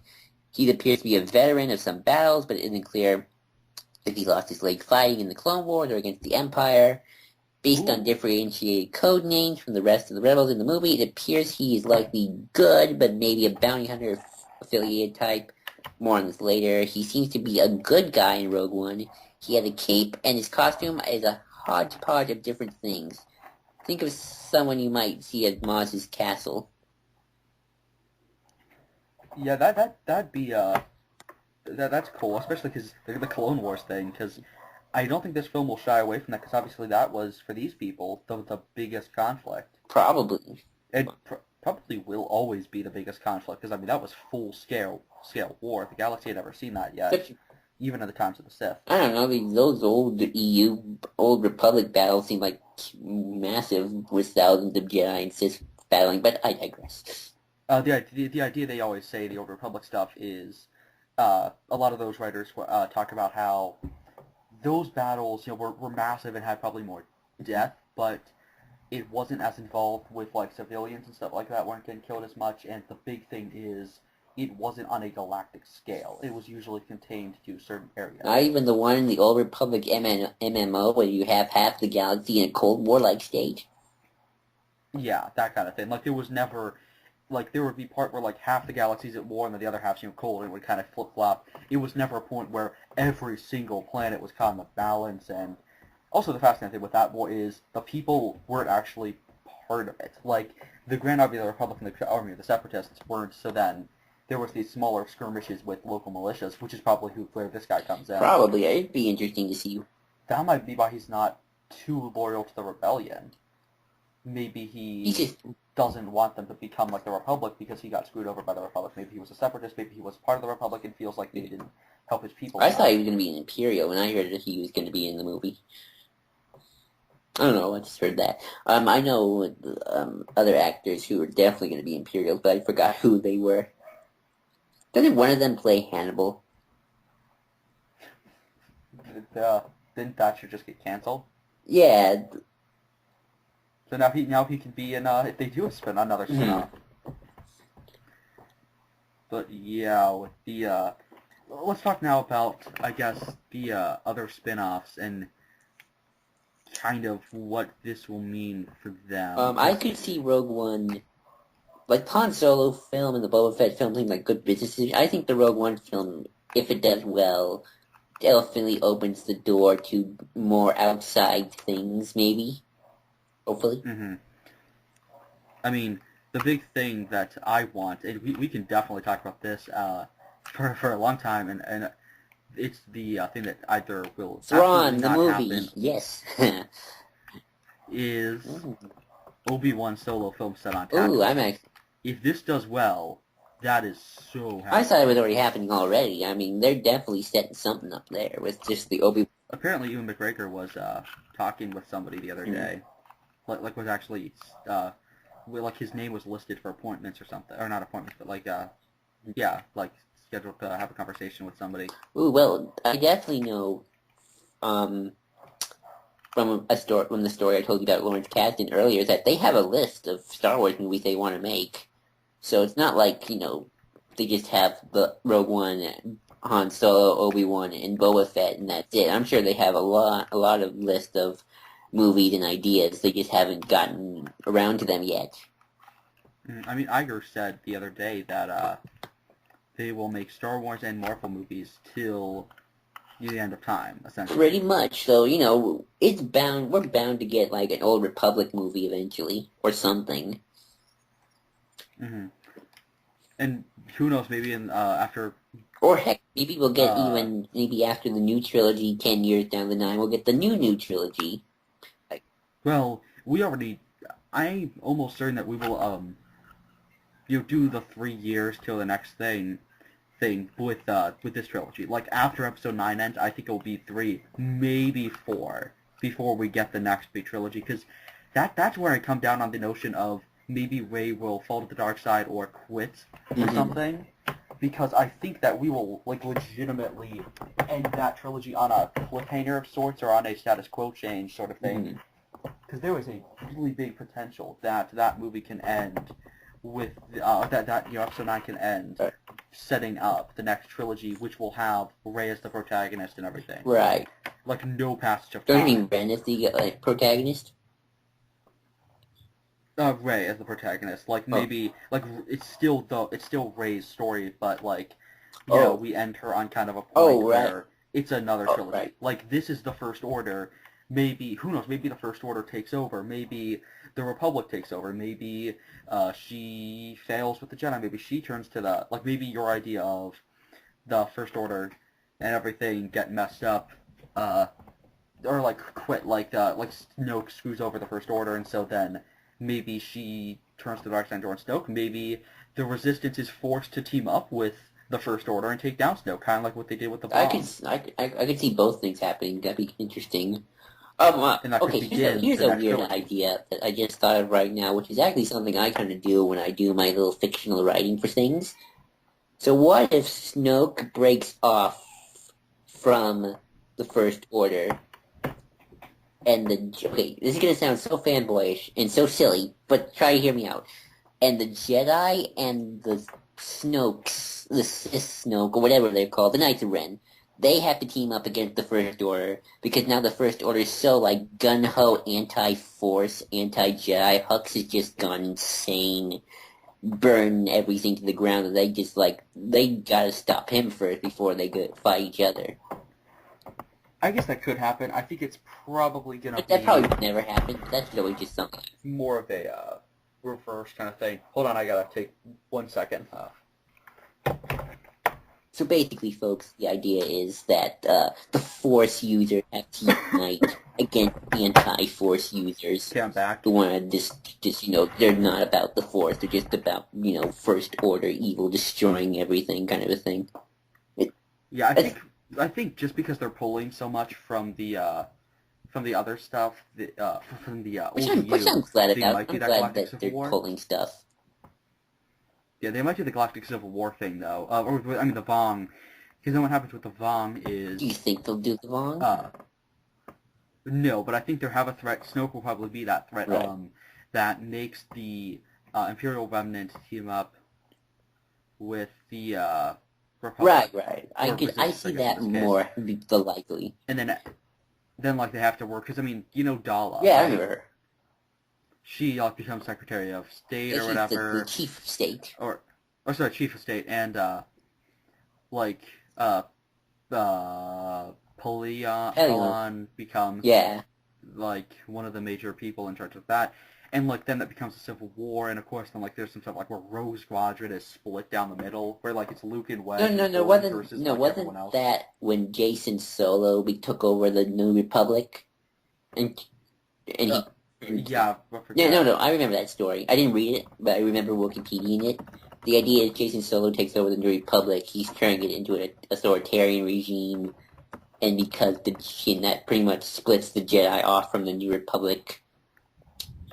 Yeah, that was him. And that kind of splits both the New Republic into two, creating a very smaller scale civil war, And you got the Empire. Yeah, I it was think right they before support Jason Solo. That they're authoritarian too, and then it's just a mess.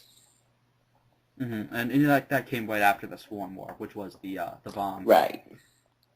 And then after that was the Sapan, or currently was the Sapan Civil Wars. Then Dahl became chief of state after that, and then something with the blob monster happened. I don't remember. The post Return of the Jedi expanded universe loses me after a while. Yeah, and, It's all his charm. mean, the ones show up and everything, which actually apparently it was just getting really interesting again. Like, there was a trilogy of novels that was apparently really good that I think killed off Han, actually. Han got his death in the books. Yeah, I mean, in the old EU, he, like, lost an eye. Chewie got killed by Anakin Solo activating the Falcon. I thought he died of a moon. By a moon crash. They were evacuating the moon, and what happened was everyone was suffocating or something, so they had to get away. And what he ended up doing was he activated the engines when Han told him not to, because to save the people, and he ended up roasting Chewie, who was still outside, trying to get the ship, trying to get like a gas leak fixed. And so it roasted Chewie alive. Yikes. Oh yeah, I heard people did not like that. I heard there was like a big split when that series of books happened. Yeah, that was a comic book thing. It was kind of 25 books. I heard. It was like right at this because there was like an intermediate period kind of for the era like Lucas started to take reign a little bit more, and that really got onto people's nerves because he killed off Chewie. He like you know the whole thing with the Cantina, the new name for the Cantina band's music. Yeah. Yeah, that was horrifying. Gotcha. You know what I'm talking about, right? Like the Lucas came back and just started to kind of control stuff again, and the Death of Chewbacca stuff, or there was just a power exchange. I think it was because Del Rey, which was the old publishing company, got taken down. Right. I've heard stories about that. So yeah, I'm just glad they're pulling stuff from the EU. Like I remember, like I told you this already, but they thought Snoke was going to be a Vong, and that didn't turn out to be the case. But they're definitely, like, in Aftermath, they talk a lot about the unknown regions, and that's a lot where Thrawn kind of built his little power base in the old days, in the old EU. And in Rebels recently, they talked about wild space. That's where Zeb's people are now living. Wait, Zeb's people are still alive? Apparently they found a new planet. It's like some sort of mystical thing. It's like New Fall. Sort of like that a little bit. And then because he's the concept art for Chewie, so then Ralph McQuarrie shows up in the sequel, or like and turns around dramatically. They bring Ralph McQuarrie back from the dead. Which actually, Ralph McQuarrie did show up in Episode 5 as what was it, like Admiral McQuarrie, who was part of the. Oh, that's cool. I did not know that. That'd be cool. So yeah. So in terms of back on topic to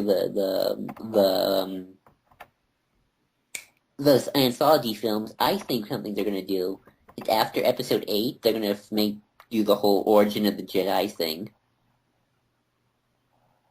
Yeah, very likely. I mean, I really hope that means that eventually we will get, again, like the spin-off films, possibly about that stuff.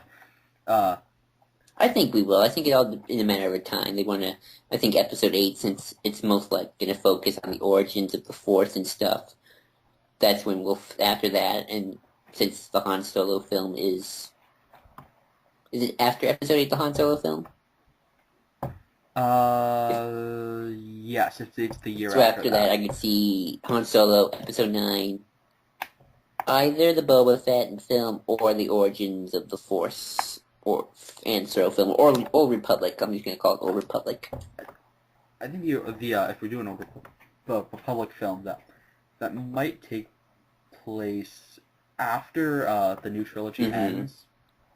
I mean, I think it'd be fascinating to get like Exar Kun and what's his name, like the old Sith Emperor, maybe Fishy would show up. I don't know if that would happen. I think they're gonna go all the way back to the beginning.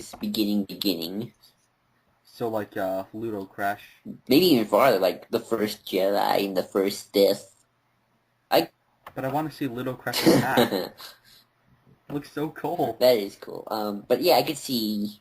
I don't know. For some reason, I always picture like an origin of the Jedi thing being a tale of brother and sister, or a tale of relatives or siblings. I don't know why. It's always how I would do it if I were going to do something completely different from the EU. Don't ask me why. Siblings just seem to be the thing. I mean, yeah, we got that with Jason and Jaina and the whole Darth Caddy. Yeah, that's how I could see it. Kind of like, two Force users. It could be brother and sister, brother, heck, even sister. That'd be cool. Would you think that we're ever going to get a meditation sphere? Maybe, I don't know. Something akin to that, at least. I've heard rumors that Kylo Ren's lightsaber is based off an old Sith design. I mean, I think Rebels confirms that, but Or not an old Sith design, just an old design in general. Yeah, that probably... I'm pretty sure they do that eventually, explaining that. I mean, obviously we're going to get them in Rebels, but I'm interested in whether or not the film will acknowledge that beyond just maybe it's an old design. Who knows? I mean, they do use the word Sith in Episode 7, so so they're acknowledging that much.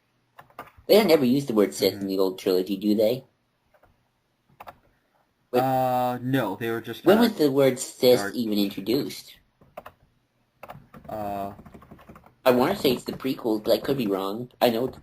No, actually, it was, I remember this was written, it was something that, I think it is appeared in 6, I think, but the first person to actually say Sith was, John Byrne, actually, in one of the Star Wars comics. Oh. He mentioned it and people have said before, so does that mean that, what do you call it, that was the first, did he come up with the notion, and apparently it was, they were first identified as Sith in Episode 1, though the first appearance, I'm still trying to find, but the idea is essentially that, what was I trying to say, they were just kind of Dark Jedi originally, is the thing. And wasn't Palpatine like the master of all Jedi originally? I've heard that rumor. I mean, that saying before. I know, it was really kind of complicated at that time. Oh yeah, but what I was saying before was, John Byrne, he had heard, they had mentioned the name, they just hadn't used it yet, was the thing, it was a dropped idea. Yeah, have you ever seen The Star Wars, the original Lucas draft? They used that word too. I haven't read it yet, but yeah. It's been there since the beginning, but George just kind of stayed away from using it, which I'm really glad that we did eventually get the, I'm referring to them as the Sith, in Episode 1. So yeah, there's definitely a lot of possibilities for these anthology films, and I'm sure eventually we'll see, we're bound to see some cool stuff from these films, eventually, given time. I mean, right now, it's all starting up again. We're cranking the wheel, and then eventually we're going to get the good stuff. Mm-hmm. My question is, what do you think, just talking about the specific films, what would you want from an Obi-Wan film? Because I know Darth Maul. I want the final showdown, especially if Maul lives in Rebels some more. I've heard some people say, but, he can't go on a big space adventure, so they can't do that, which I don't get why that's a problem, because, I mean, we've had an entire novel called Kenobi and the Old Wounds comic, where he is just on Tatooine, and it's fascinating. In fact, the thing is, even and I think the new canon, we never had the idea that Vader thinks that Obi-Wan is dead. All he says is that he hasn't felt Obi-Wan in a long time. Well, they can't get the sense that he is. I think that they can't have Kenobi be super duper active, and so his trail is caught. Someone. Yeah, but have him just kind of do what he did in the Last of the Jedi novels, where he was around and everyone, people knew there was a Jedi, but he was more helping out Lynn, and then by, I think, book 3 of that series, he just kind of disappears. Well, see, what I want from an Obi-Wan film is Darth Maul. I want to see, Darth Maul, Since he is alive in the new canon and he's gonna appear in Rebels, you got that picture of the toy, right? Where you can look. Yeah, I I think. think since he's in uh, in the show, I don't think he'd actually show up in I a don't solo know. I film. couldn't see it. I mean, if you think about it, Darth Maul is like Darth Vader and Darth Maul tend to be like the most like they pop up a lot, especially now. Like not Hmm. just in terms of like books, but just Darth Maul's in Clone Wars again. Now he's in Rebels, and he even appears a bit in the new Marvel comics too, in flashback. Hmm. Like Leia during Yeah, Shadow that of the too. Empire, which was a great scene. Which brings me to another thing. Do you think that we might get a spin-off film with Leia? You mean the young Leia film everyone wants? No, I'm talking about Carrie Fisher Leia either dealing with the politics to explore the stuff that didn't end up getting used, or possibly after, like a movie maybe in between trilogies, exploring her kind of dealing with the Um, Force. it all depends if Carrie Fisher wants in. I mean, I don't know. I like Carrie Fisher in episode 7, but I still think she wasn't the best act. I mean, to be fair, it's not really her fault, She's had it tough, Poor Carrie Fisher. But she was really Mm-hmm. good. I mean, I liked her a lot. But you can tell there's a bit of a change in the voice and stuff. Oh, so apparently it was the original. It was the script as late as A New Hope, the Journal of the Yeah, Wills, yeah. revised fourth draft, 1970s, January 15th, 1976. Interior Rebel blockade runner, main hallway. The awesome 7-foot tall Dark Lord of the Sith makes his way to the blinding light of the main Yeah, passageway. that's where the old Sith stuff came from the Star Wars. Back when it was very weird. Even weirder than very weird. Um, I bet the Splinter of the Mind's Eye, which is the first official EU novel, which I really? own, I actually. I haven't thought it read was it the yet. Thrawn trilogy was the first EU novel. That was the first of the Del Oh, no, Rey wait. new I remember. EU, but Isn't that the one where Luke gets possessed by Obi-Wan and Vader and him duel? I don't remember that necessarily. It's the one where we have that fight between Leia and Vader, where she picks up the lightsaber at one point. I don't remember that. I remember Luke getting possessed by Obi-Wan's ghost and him fighting Vader. I think he was possessed at one point. I forget if he was possessed by Obi-Wan. I know you definitely recognized at least one of the covers of that book. So that you know that I haven't read it yet, but Let's. that's kind of the first official. Or that's I sent you the comics first thing. The It looks movies. familiar. I have a different one. I remember it has Vader in it. Maybe this. Yeah, that's the one Yeah, I this remember one. always seeing. Yeah, that one was the comic. This is the Alan Dean Foster novel, the book itself. Which yeah, that was kind of the first big EU thing. And it'd be interesting though to see maybe a spin-off film in that period because that was right after A New Hope. True. Uh, I don't like again. I don't. This new era of Star Wars are very very picky when it comes to recasting things, especially big characters. Like I don't see them mhm. recasting Luke, Leia, Han. I mean, look, I think they're going to do young Han. We know they're not casting Han, but I mean like in terms of just somebody doing something in that era, like maybe focusing on just a small conflict. I guess it would be hard, which is why I think maybe we just get comics and stuff I like definitely that. or Rebels. Which I can see Rebels pulling it off better because they're animation and you just need voice actors. as long as they get a better Leia voice actress, because I know some people like that voice actress. I didn't.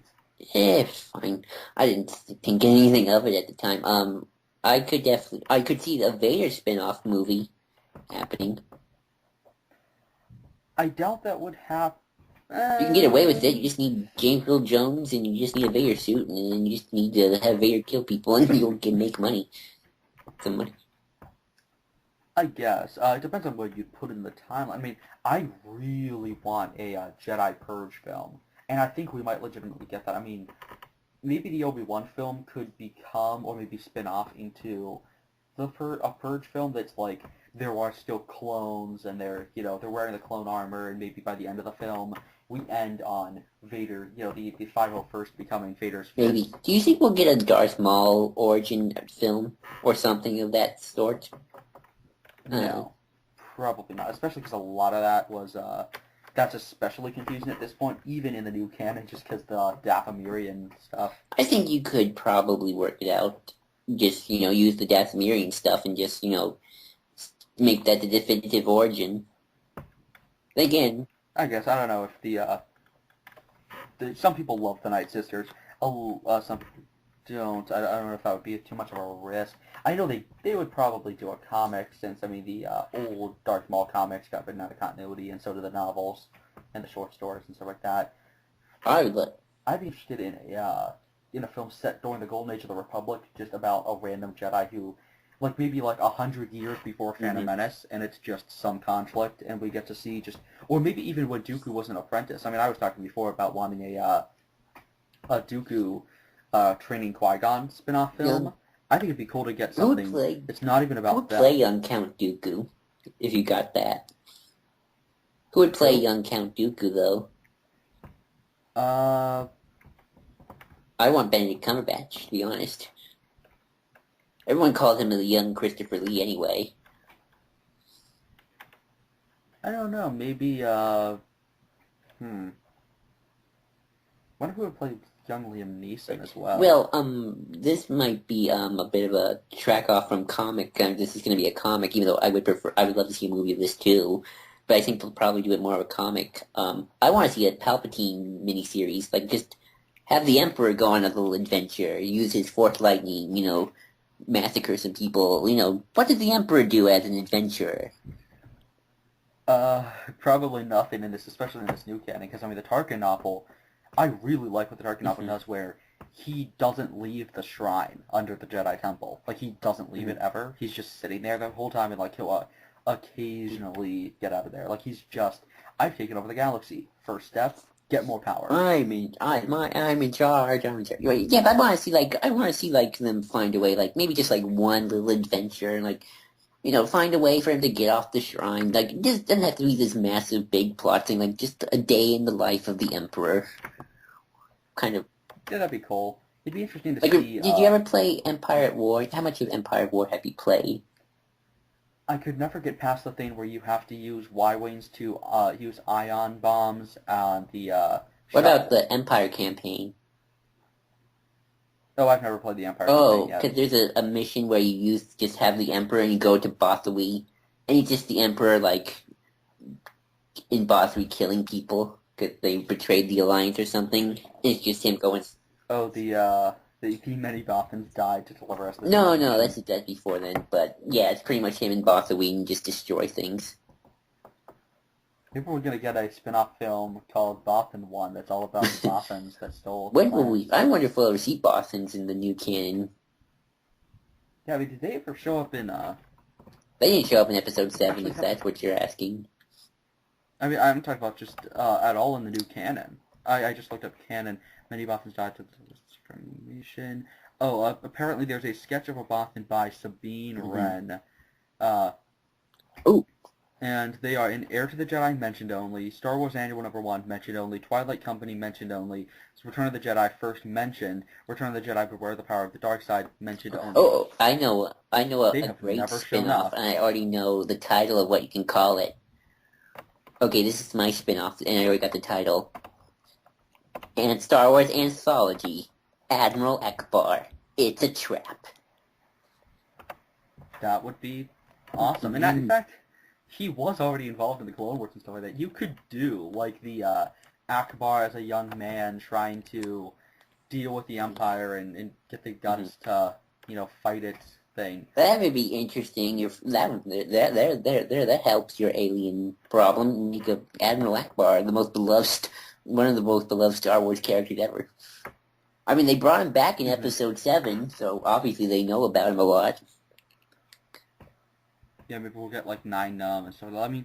I think it would be interesting to see what all these people were doing. I think it would be great to do for Episode 8, Before the Awakening kind of book, the short stories, but for these other people. So now that can we just focus for a minute on since we've done kind of like what we want, what do you think is more likely to happen? Like, because you can I've already started to notice there's patterns going on here. Just like episode 7, a lot of the EU stuff comes, like when it comes to a lot of the EU stuff, they all have some sort of a tie-in to episode 7, and not in a major way, obviously, but more like a feeling, like a lot of it's original trilogy, obviously, a lot of it's trying to recapture the imagination sort of a thing.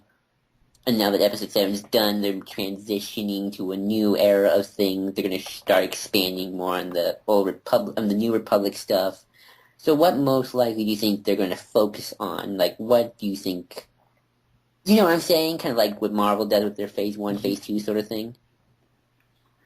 I think for the time being, for this trilogy, like each trilogy will be a Right. phase, is how I think of it. I see more like each episode is a phase. But maybe that's just me. I don't know. What do you? Yeah, but we know that we're gonna do a bunch of like prequel films, but like prequels as Right. in during the original trilogy or like a few years beforehand. I think after that we're gonna like for now it's just gonna be Rogue One, Han film, Boba film, maybe a Kenobi film, and then maybe beyond that we'll get something in the Golden Age of the Republic. And heck, maybe we'd get a spin-off film set during the events of the new trilogy. Maybe. It'd be cool to see what Poe was doing. Like, I could see that happening. I could. You know what? I take it back. I think after episode 9 we get the Obi-Wan film, and the reason I say that because remember there's that whole rumor of Rey being Obi-Wan's daughter or something. And okay, here's how I see it. If Guillermo del Toro is Boba Fett, then that makes more sense for a Boba Fett film. And, I mean, I can see why you want to make a Han Solo film because Han Solo is big right now because they killed him off. We see his end, now let's see his beginning. But I don't think it's going to be an origin film. No, they said it wasn't going to be an origin film. They're just going to say it's an adventure. I bet he's probably going to get the Falcon by the or end of it. Or meet Chewie. One of those two is bound to. Well, I bet he will meet Chewie. I don't want him to because I feel like I don't want it to be too much of a prequel thing. Right. I could. Pieces. And Rogue One ties in because the Death Star and Star Killer base. At least that's how I think it ties in. I could be wrong. Maybe more Vader. Maybe Billy D. Williams will play Lando's dad. What? Maybe Billy D. Williams will play Lando's dad. Maybe. It would be actually cool to see Lando. I still think Lando's going to be in episode 8. Everyone's going to be like, Idris Elba as Lando, because he gets cast for everything, or fan cast for everything. Yeah, so I think that's what they're more likely to do, because each has some sort of significance to it. You know what I'm saying? I don't know how Rogue One will have a significance to this new trilogy, in terms of maybe just the Death Star being the big symbol of the Empire, but that's it. What do you think?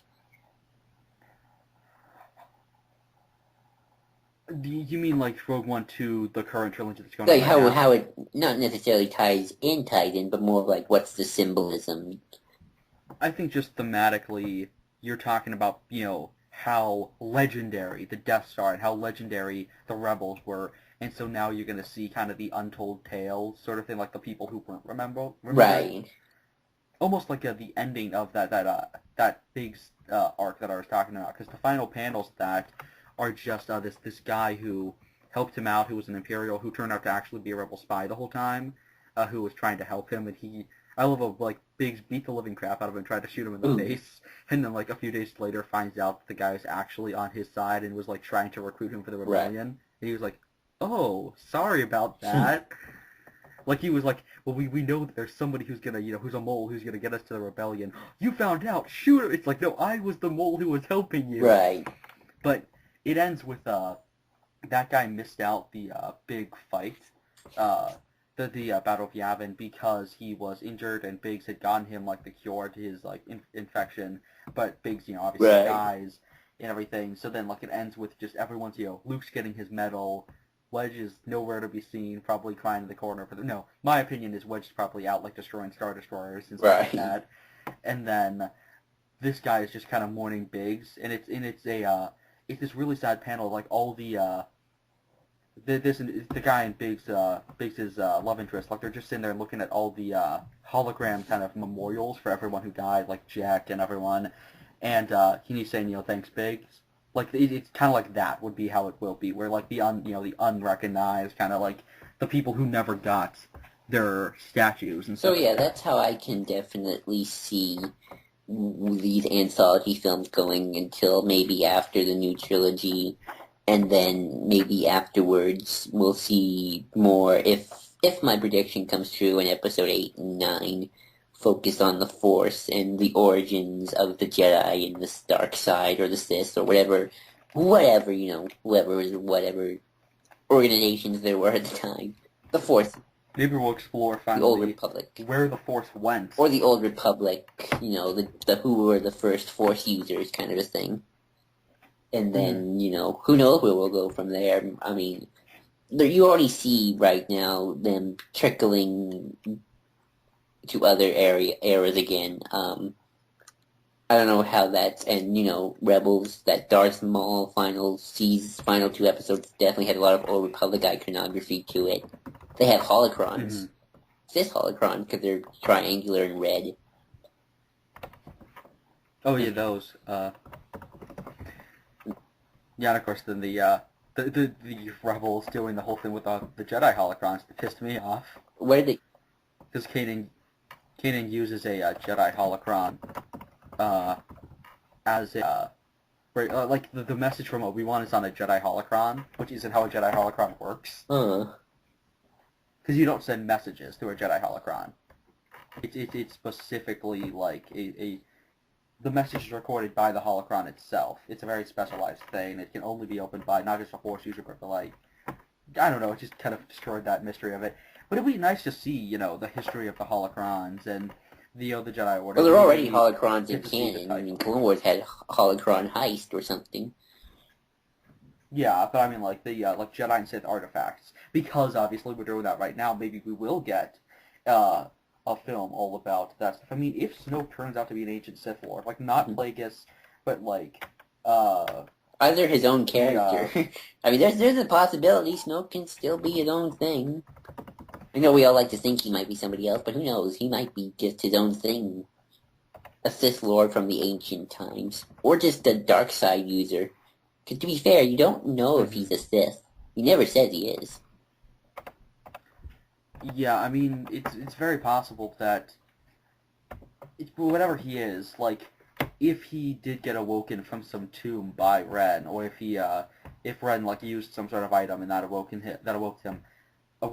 him, it's possible that we might get a spin-off film and see how he got there, kind of like Exar Kun, where when he shows up in the Jedi Temple stuff, we just find out that he was this Sith guy. Who knows? Maybe that theory I had about the two brothers who are the first Force user. Because I don't know why. Like I have this image in my head of the two Force users being siblings, be it brothers or sisters or kind of like the Knights of the Fallen Empire trailer. Sort of like that, I guess. I was thinking more like ancient history.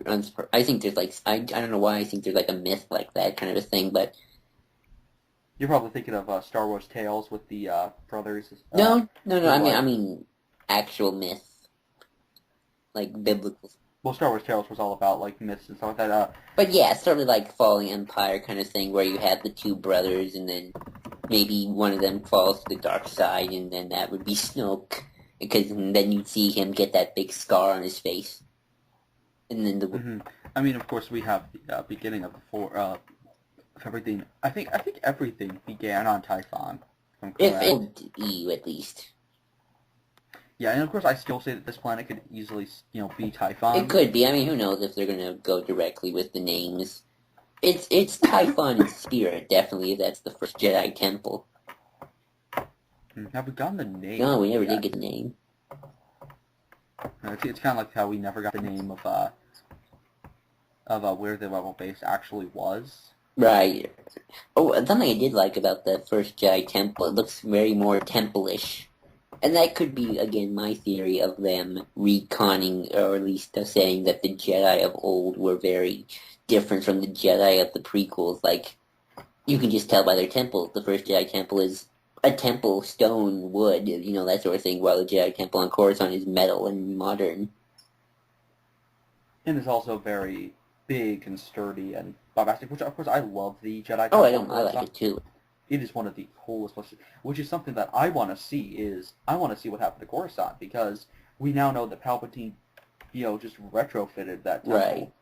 Which makes me angry because I like the old canon explanation of he retrofitted the Senate tower, he built the Senate building to be his new Empire thing, and he left, as we find out in, I believe it was the first Olin kind of Last of the Jedi stuff, where we find out that he left the temple standing, but like he didn't build anything into it. There's just patrols from time to time outside, but it's just there. Like the temple's just sitting there, kind of like as a everlasting symbol of what happens if you oppose the Maybe. I don't know. There's definitely a Jedi. Didn't they say they were the Sith temple built beneath their Sith temple? Isn't there? It was a shrine, and when the Sith had taken over and stuff like that, and so the Jedi built their temple onto it to hold down the Sith force. Like, I mean, yeah, I like the Imperial Palace better too, because I thought that just looked cooler. But I'm fine with Palpatine. That being the new Imperial Palace. I think there's some symbolism to it there. I mean, it was first canonized in James Luceno book, so I'm sure he did something for it. Mm-hmm. Where was the? Oh, so it was first introduced in the Tarkin novel, the shrine. It was supposed to be explored in the Clone Wars show. That was actually the idea that Filoni came up with that they didn't use. So then Luceno said, "Well, how about I use it?" I could see Rebels exploring a Sith shrine. I mean, isn't that what that big pyramid thing is supposed to be? Yeah, that's what Sith, not shrines, but the pyramids were. I wonder where that planet is. Like, what's that planet?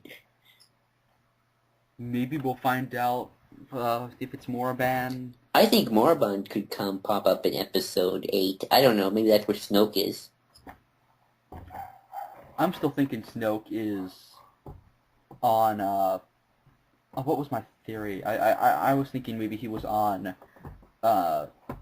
Coruscant, but now that we know that they don't have Coruscant, or that Coruscant's still run by the Republic, it's just. Yeah, where would Snoke be? I mean, Korriban is the birthplace of the Sith, though, so possibly Typhon still exists, or at least some other... Well, now it's called Moraband, remember? Oh, yeah, Moraband. But it's very possible that the, maybe he's at, like, Typhon and Luke's at a different place, or maybe, like, he's at a place where, both the Jedi and the Sith train. Right. I don't know where. I still have that theory. Snoke's a little person. Yeah, or as Mr. Sunday said, maybe he's actually King Kong's size. And like Poe has to fight him. That would be weird. I don't know. I think if he was big, I think that'd be a little too silly for me. Personally, that would. Here's the Gorog. Maybe I kind of want. I actually just kind of hope he's normal size, and then like my theory of the two brothers can come true, or brother and sister. Yeah, it'd be like Luke and Leia, but actually knowing each other from birth. Yeah, they grew up together, but then one turned to the dark side and sort of founded the dark side. Maybe not. So essentially, Jason. Yeah, exactly. That would be cool. Actually, I would love to see that, something like that. If they did the origin of the Jedi, just started with 2. Which God, I miss that dynamic. Cause, like, I don't know. Kylo and Rey might get that dynamic. Yeah, but Jaina was so much cooler. Like, I like Rey, but everyone's always talking about how we have such a strong female character. And I'm like, hey, we got the freaking Grand Master. Which actually, that's what's interesting is, people are like, well, it's good that we have a new canon because now we have a strong female, lead. And I'm like, at the time the canon was disbanded, the current EU novels had 2 female Grand Masters because the Old Republic had Satele Shan, and the EU stuff, the post Return of the Jedi stuff had Jaina as the There are a Grand lot of Master. good female characters in the old EU. You got Mara Jade, Jaina, Bastila Shabella, I guess... Lumana. Do people like Dala? Jeez. Yeah, Dala, Iserd, which I thought of something the other day of, why the heck was Phasma a new character? Why wasn't she just Iserd or Isard or Dala? I don't know, maybe they don't want to reference it too much. I don't know. Well, Dala and Izard were officers. She's a stormtrooper captain. Well, we know that she ranks higher than captain. Oh. She just takes it that the visual guide says that she's actually the exact same pretty much level as Hux. Right. Just she says captain just kind of for effect. Which I really want to know who the heck Phasma is. I mean, my question is, does she actually look like Gwendolyn Christie? I'm sure she will. I mean, for all we know, the character's like Vader and is like burnt, maybe is a different person. For all, I mean, Cap thought she was a robot at first until the whole shoot that bucket on your head. Which I love that line, because he refers to it as a bucket, which obviously is a real-world term, but I had Clone Wars flashbacks. Cool. I think, I definitely think Episode 8 will go into it. We already know she's going to be in it more. So I think they'll go into that.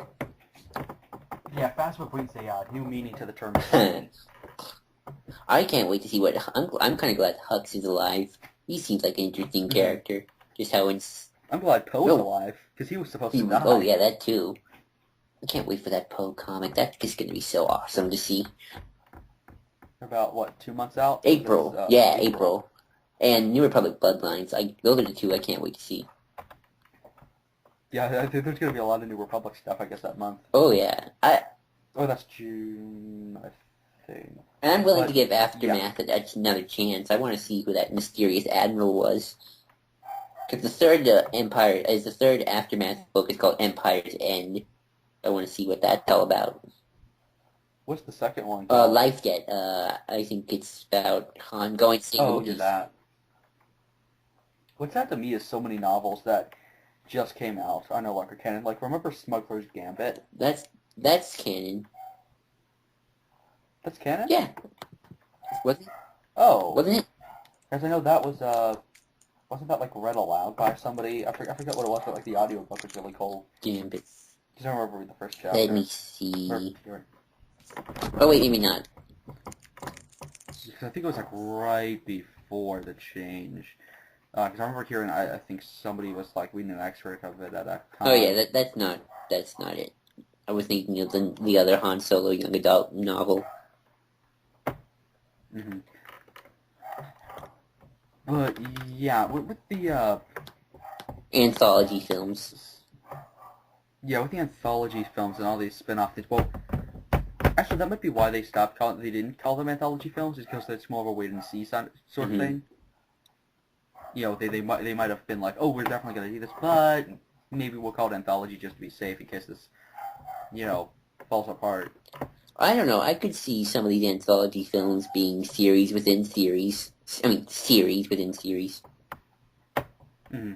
I'm definitely thinking, though, that we're going to get something fleshing out the New Republic. Possible. I see more Old Republic myself, but, let's see. Yeah, I mean, it all depends on when these things take place.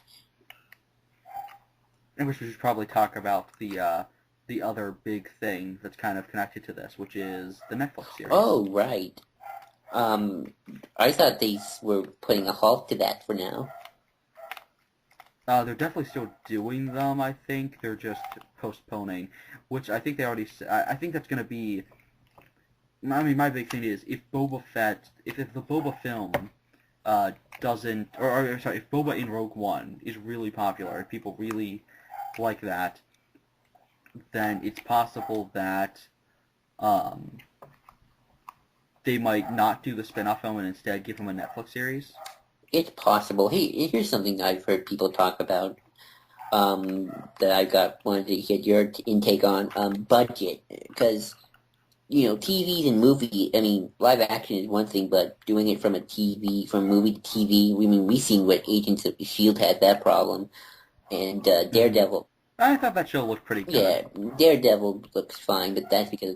Well, I think they spent everything on the plane, is the That's thing. true, but... Because that plane looks really good in some of those effect shots. But yeah, that's the thing. I mean, you go from movie budget to TV budget when it comes to Star Wars live action. Some people are a bit iffy on it because of how it might look. Yeah, I mean, you'd probably have to. The thing with the Star Wars thing is you'd have to do kind of like a Firefly thing where everything's about like one ship. Everything there is set on the Serenity, or kind of like everything's set on the Falcon. Right. Like you wouldn't be able to go to many diverse locations. You'd have to. I mean, it'd almost be like Rebels, except Rebels has no excuse for the fact that everything's set on the Ghost and Lothal. Because they're well, I guess you could argue because they have to worry about the I think budget Rebels had a small for that budget show. too. Mm-hmm. I mean, remember the Clone Wars movie having to Well, the Clone Wars having to have thing. a grand with Obi-Wan's body. Oh yeah, I mean, the Clone Wars movie wasn't even going to be a movie. It was going to be just a TV pilot. Mm-hmm. But yeah, that's probably an issue I could see the Netflix series having. Yeah, I've never wanted a Star Wars kind of I've never wanted I don't know. I've always been kind of worried about a show, especially because even though Star Wars is very serialized, I always thought maybe, I don't know, maybe it would work better if they had, just do animated shows. Yeah, I know that they want to focus more on their animation right now. That's what the official line was, at least.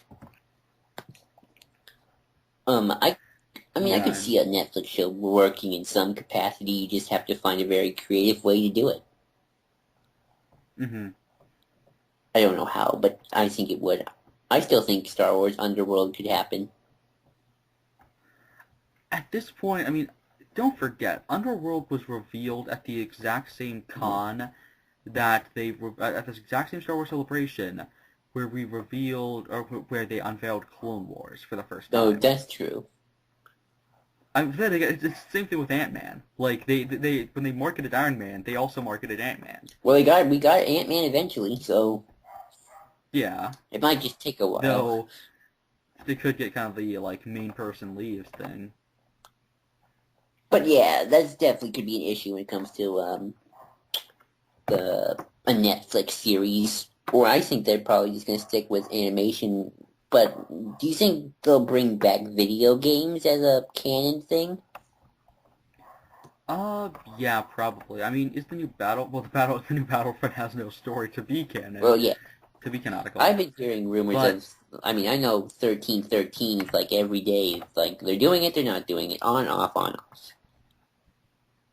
Yeah, I think it's very possible that that might become an ongoing comic at some point. I could see that. It's also possible that the next big step could be just focusing on video games, though. Like, they might drop 1313, but they might just spend every single thing they can on marketing. What do you call it? The new film. Like, I really want a video game either for The Force Awakens. Because people will say, yeah, licensed games suck, but Episode 3 was a good game, and Episode 1 was decent. I know Episode 2 never. I know that the closest thing you're going to get to that right now is, Infinity? No, not Infinity. The Lego Force Awakens video game. Yeah. But yeah, I really want there to be a Star Wars game set in... That's kind of the thing of, I love the fact that we're getting a Star Wars film that will immediately lead into the next one, and I hate the fact that we get a Star Wars film that will immediately lead into the next one. Because then we have to wait till then to actually get spin-off material set in between movies. Or at least, we can't use Rey, Poe, Finn, Phasma, Hux. We can't use all of those characters. We'd have to only be able to use Poe versus, Hux and everyone. Right, and who knows? To be fair, they could do a time jump in Episode 8, but then, we still have that problem then. But we still ended on a... cliffhanger thing, so Rey would still be training for the most part, most likely. I mean, what's interesting to me is, apparently we will be getting, Poe won't be fighting Hux and Phasma in his book. Yeah, he's fighting I bet a new guy. Yeah, I'm curious to see who that is. Who apparently is going to be really interesting. We haven't heard anything yet. I mean, Charles Soule has been pretty, not secretive with it, but, he just recently did an interview on it. I know the the guy's been working on that book for actually a while. Like, he's only seen the movie twice, I think he said. By the time the interview came out, he would have watched it a third time. But he was saying that he went in to see it a second time, like, okay, first time, to enjoy it, and then second time to take notes, and he took no notes because he got so sucked in. So he's like, I guess I'll have to watch it again, which it's interesting because that book seems like it's going to be not like fan expectations, like it was written before the movie came out. Like, I think it wasn't even written with him having watched the movie. I think it was, maybe he looked at the script and that was it. And I think that's really interesting. Like, I mean, people were talking about the Poe Finn stuff, and he was like, wait, what? Like, that was his reaction. Like, he hasn't really been keeping up with, like, the book was written, like, months ago, so it might not, at least for the first few issues, might not necessarily go accordingly to what our speculation has been, or the criticisms. Right. Like, it might not accommodate for the whole, what do you call it, lack of, Republic. Or maybe it might be very much about that. I don't know. When was Star Wars Before the Awakening written? Rucka wrote that probably, like, 2015. Because that book had a lot of Republic in it, too. Yeah, then again, that was released pretty soon in terms of, like, when the movie was about to come out. I mean, like, no, sorry, pretty late. Right. It came out after the movie. Actually, yeah, it probably did. Because, I mean, I remember reading it, I hadn't seen, this was before I even saw it the second time. I bought it, I think, maybe a week after seeing the movie. So, yeah, maybe it did come out. I'll actually check on that. Because then they say they have this whole thing planned out, at least what they want to see happen. Yeah, and I buy that,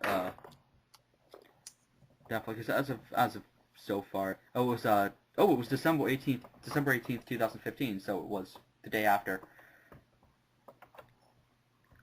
But yeah, so that and the Pope book was written very late, so I guess maybe, that makes me more hopeful in terms of them actually accommodating for the big criticisms, though hopefully we don't get, like, yeah, the Poe book's gonna be like, guess what? There's another super laser that they built a few weeks before the Starkiller. I don't see them doing that. I could see maybe more like, maybe they'll actually find Starkiller Base, because I don't know, did they know about Starkiller? Did Leia and everyone know about Starkiller Base before the what do you call it? Before Finn and Han Solo came? Yeah. I don't think they did. Leia acts like it, though. I'm not... And how could they not know? They hollowed out a planet. All, Daleks' invasion of Earth. Ooh, we gotta talk about Doctor Who next, eventually. Well, I don't know, how far away was that planet? It seemed like it was in the middle of nowhere. Yeah, but, I mean, Leia was monitoring the First Order. And, like, the entire thing was the Republic said, we won't get involved until you give us definitive proof that they're making a threat to security. Like a massive invasion. Well, I'm pretty sure that building a freaking super laser is an invasion, and Leia was monitoring them. Didn't they say, so she knew where the didn't they say Starkiller Base could move? Yeah, apparently.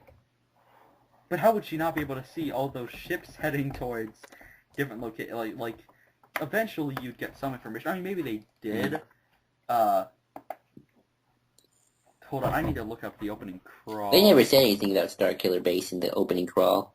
It's just Luke. No, it's Luke Skywalker banished. The Resistance is fighting the First Order. Poe, and then Luke, and then Leia sends Poe out to get Luke.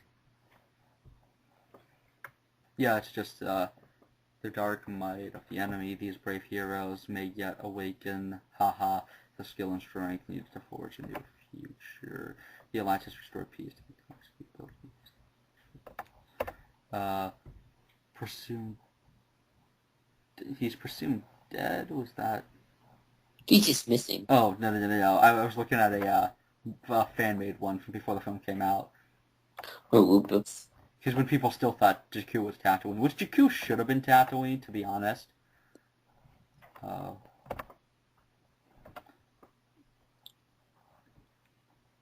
but yeah, but back to Rogue One. Best case scenario, worst case scenario for this Best film. case scenario, really good film, does something very different, has lots of Darth Vader, and just has very likable characters, and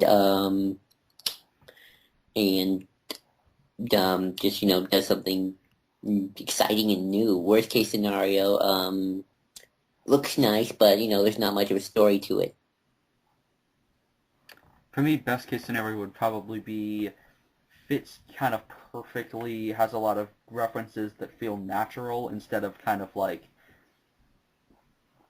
references that aren't like ha, but more like this actually feels like it's actually happening, like kind of not as much referencing, but takes place in that era, like feels like it's in that period, but just we're seeing a different side of the Well, story. it's gonna be a little hard because that Sort of era thing. was in the '70s, made in the '70s, Mm-hmm. so it gotta look a little different.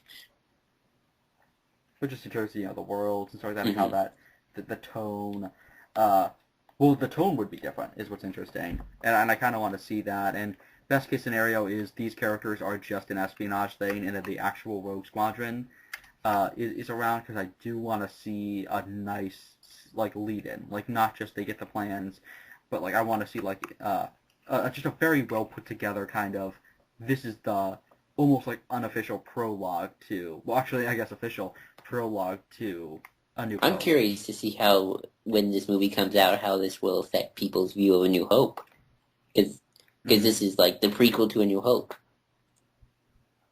Yep, and worst case scenario, it's really like reference, like it's really like, look, it's the original trilogy, look, it's the original trilogy, without actually earning anything, and kind of that, essentially. Everyone's problems with Episode 7, essentially. Like, the big problems with Episode 7 that people have, but for this. Yeah, yeah, but with no redeeming. If there's a trench run, I will punch someone, is this what I'm I saying. don't think there'll be a trench run. I can't see how they could even fit that one in. I think it'd be cool to have a fight inside the Death Star corridors, like I mean, like not the corridors themselves, but like the reactor core and stuff like that, like in that area. Right. Because I mean, you get to do that in Oh yeah, Battlefront. that'd be awesome. I'd love to see it inside the Death Star. I hope we get that. I'm sure we will. Mm-hmm. I mean, well, they'll probably have to go to the Death Star at some point. Oh, I'm sure we'll see the Death Star eventually. I mean, the guy Yeah. working on the Death Star is the Star, or one of the stars, whose name is Galen. That's kind of there's a reference for you, I think. I don't know if Yeah, it's funny though that Galen, Star Mhm. Killer, super weapon, because the two Star Killers in the Star Wars universe are both OP. Yeah. You see, it's a tradition. Star Killer. Everyone wants Star Killer to come back. I know some. I know there's probably a hardcore base of fans who want him back. Oh yeah, he is a massive Hollywood, which that's another thing though that would be interesting, is spin-off films that are made pretty much for the purpose of bringing in stuff to continuity that wasn't there before to help a film. Like possibly we won't explore the Force be like after this trilogy, but maybe like to set up the exploration of the Force in Episode 9, we might do a film about it. Yeah, I mean, I always see Rebels as sort of that place where you bring back old EU stuff. I mean, they're doing it with Mm-hmm. Thrawn, But they might have to set some stuff up for the movie. right? And also, best case scenario would be we get an Obi-Wan spin-off film uh, that's awesome and set on Tatooine, with the trailer being Ain't No Place for Yoda. Because that would work so perfect. I already have the trailer played out in my mind and everything. Oh wow, you've been thinking ahead. I still want to see Darth Maul and Obi-Wan have their final showdown. We could get that on Rebels. I mean, Obi-Wan's made a cameo, Yoda's made a cameo, but we couldn't get a physical cameo from Obi-Wan, because I know, did we see Yoda already in season 1? His voice. When was that? That was the one when that was after the seas, that was after that was when they went into the Jedi Temple. And, There was another Jedi Temple just somewhere? it was on Lothal, and Ezra got his... Wait, on Lothal there was a Jedi Temple? And that's convenient. And Ezra got his Kyber crystal thing. He earned his crystal. Yeah, I still don't like Ezra. I think he's gonna follow the dark side. That would be cool, but I hope he doesn't get redeemed. I don't know what's gonna happen, but he's getting powerful, that kid. He's getting powerful. I mean, he's not very Jedi-like. I mean, he did put a gun on his lightsaber. No, and he's... Obi-Wan would not approve. And he's getting powerful in some of the episodes. He's like his Force abilities. Oh, that would be Obi-Wan's cameo. Is he just shows up and he's like, "I'm here to train." Wait, you had a gun on your thing? Yeah, so uncivilized. And he just disappears. Just walks back into like the Dune Sea and is gone. Or the Junlin Waste, or whatever they call them. Well, in the Rebels trailer, you see Ezra and Darth Maul together, so I think there's going to be something there. And was that the same place as he was talking to... Oh, as Ahsoka was communicating with Vader? It could be. I mean, who knows what Darth Maul is doing there. He's probably just been waiting there for somebody to show up after the Mandalorians got wiped out, because the whole Siege of Mandalore. Which, I'm really fascinated. Maybe we'll get a spin-off film, or at least maybe like something in Rebels, maybe like a flashback episode about the Siege of Mandalore, because we still have no idea what the heck that was. Yeah. But that would probably not be a film. Probably. I don't know what they're gonna do, but yeah. Those are our scenarios. Do you think Ezra will ever be mentioned by name in a Star Wars live-action film? Or Ahsoka? I don't think so. I mean, maybe they could mention the Ghost crew, if that's a reference, if they want to just do something very small, like they got this information from the Ghost crew. Because what bothers me is, I feel like there's a disconnect between the EU and the movies. Like, we have this new I think that's the point, isn't that? Yeah, but, I mean, from these movies, but just like, I don't know, I kind of feel like the old EU, it felt like it was kind of like that's kind of why I like the old EU, because there was no more movies that were being told in the Old Republic, obviously, and in the original trilogy stuff. So then, they were kind of telling, stories that kind of continue the movies. Like, it was one big cohesive continuity. This almost feels like the new EU and the films are almost a different continuity in a way. Like, they don't really... I'm not asking for, like, a crossover. I just mean, I almost feel like the characters in the movies don't know that Ahsoka even exists and stuff like that. Like, does Luke actually know that Ahsoka Tano was a person? Oh, yeah. Yeah, I can see that. I've noticed it. I don't know. Like, it's sort of like what Marvel does. The movies are their own thing. Agents of S.H.I.E.L.D. is its own thing, and then the Netflix series are their own thing. Yeah, I guess. Then again, Whedon's whole Coulson is still dead in the films, apparently. Right. I mean, who knows? Which I don't think he meant canonically, but yeah. Who knows what they'll do when it comes to the anthology films. It's definitely interesting. So, any more thoughts on Rogue One? No, although we kind of derailed after a while, didn't we? Yeah, but it's all spin-off Yeah, stuff. I can't think of anything. Okay, so, bye everyone. This is the second episode of our podcast, which still has no name, which we'll probably try and come up with after this. Maybe it will be in the title of the episode if we can come up with one. It'll probably maybe be Star Wars related. Bye-bye.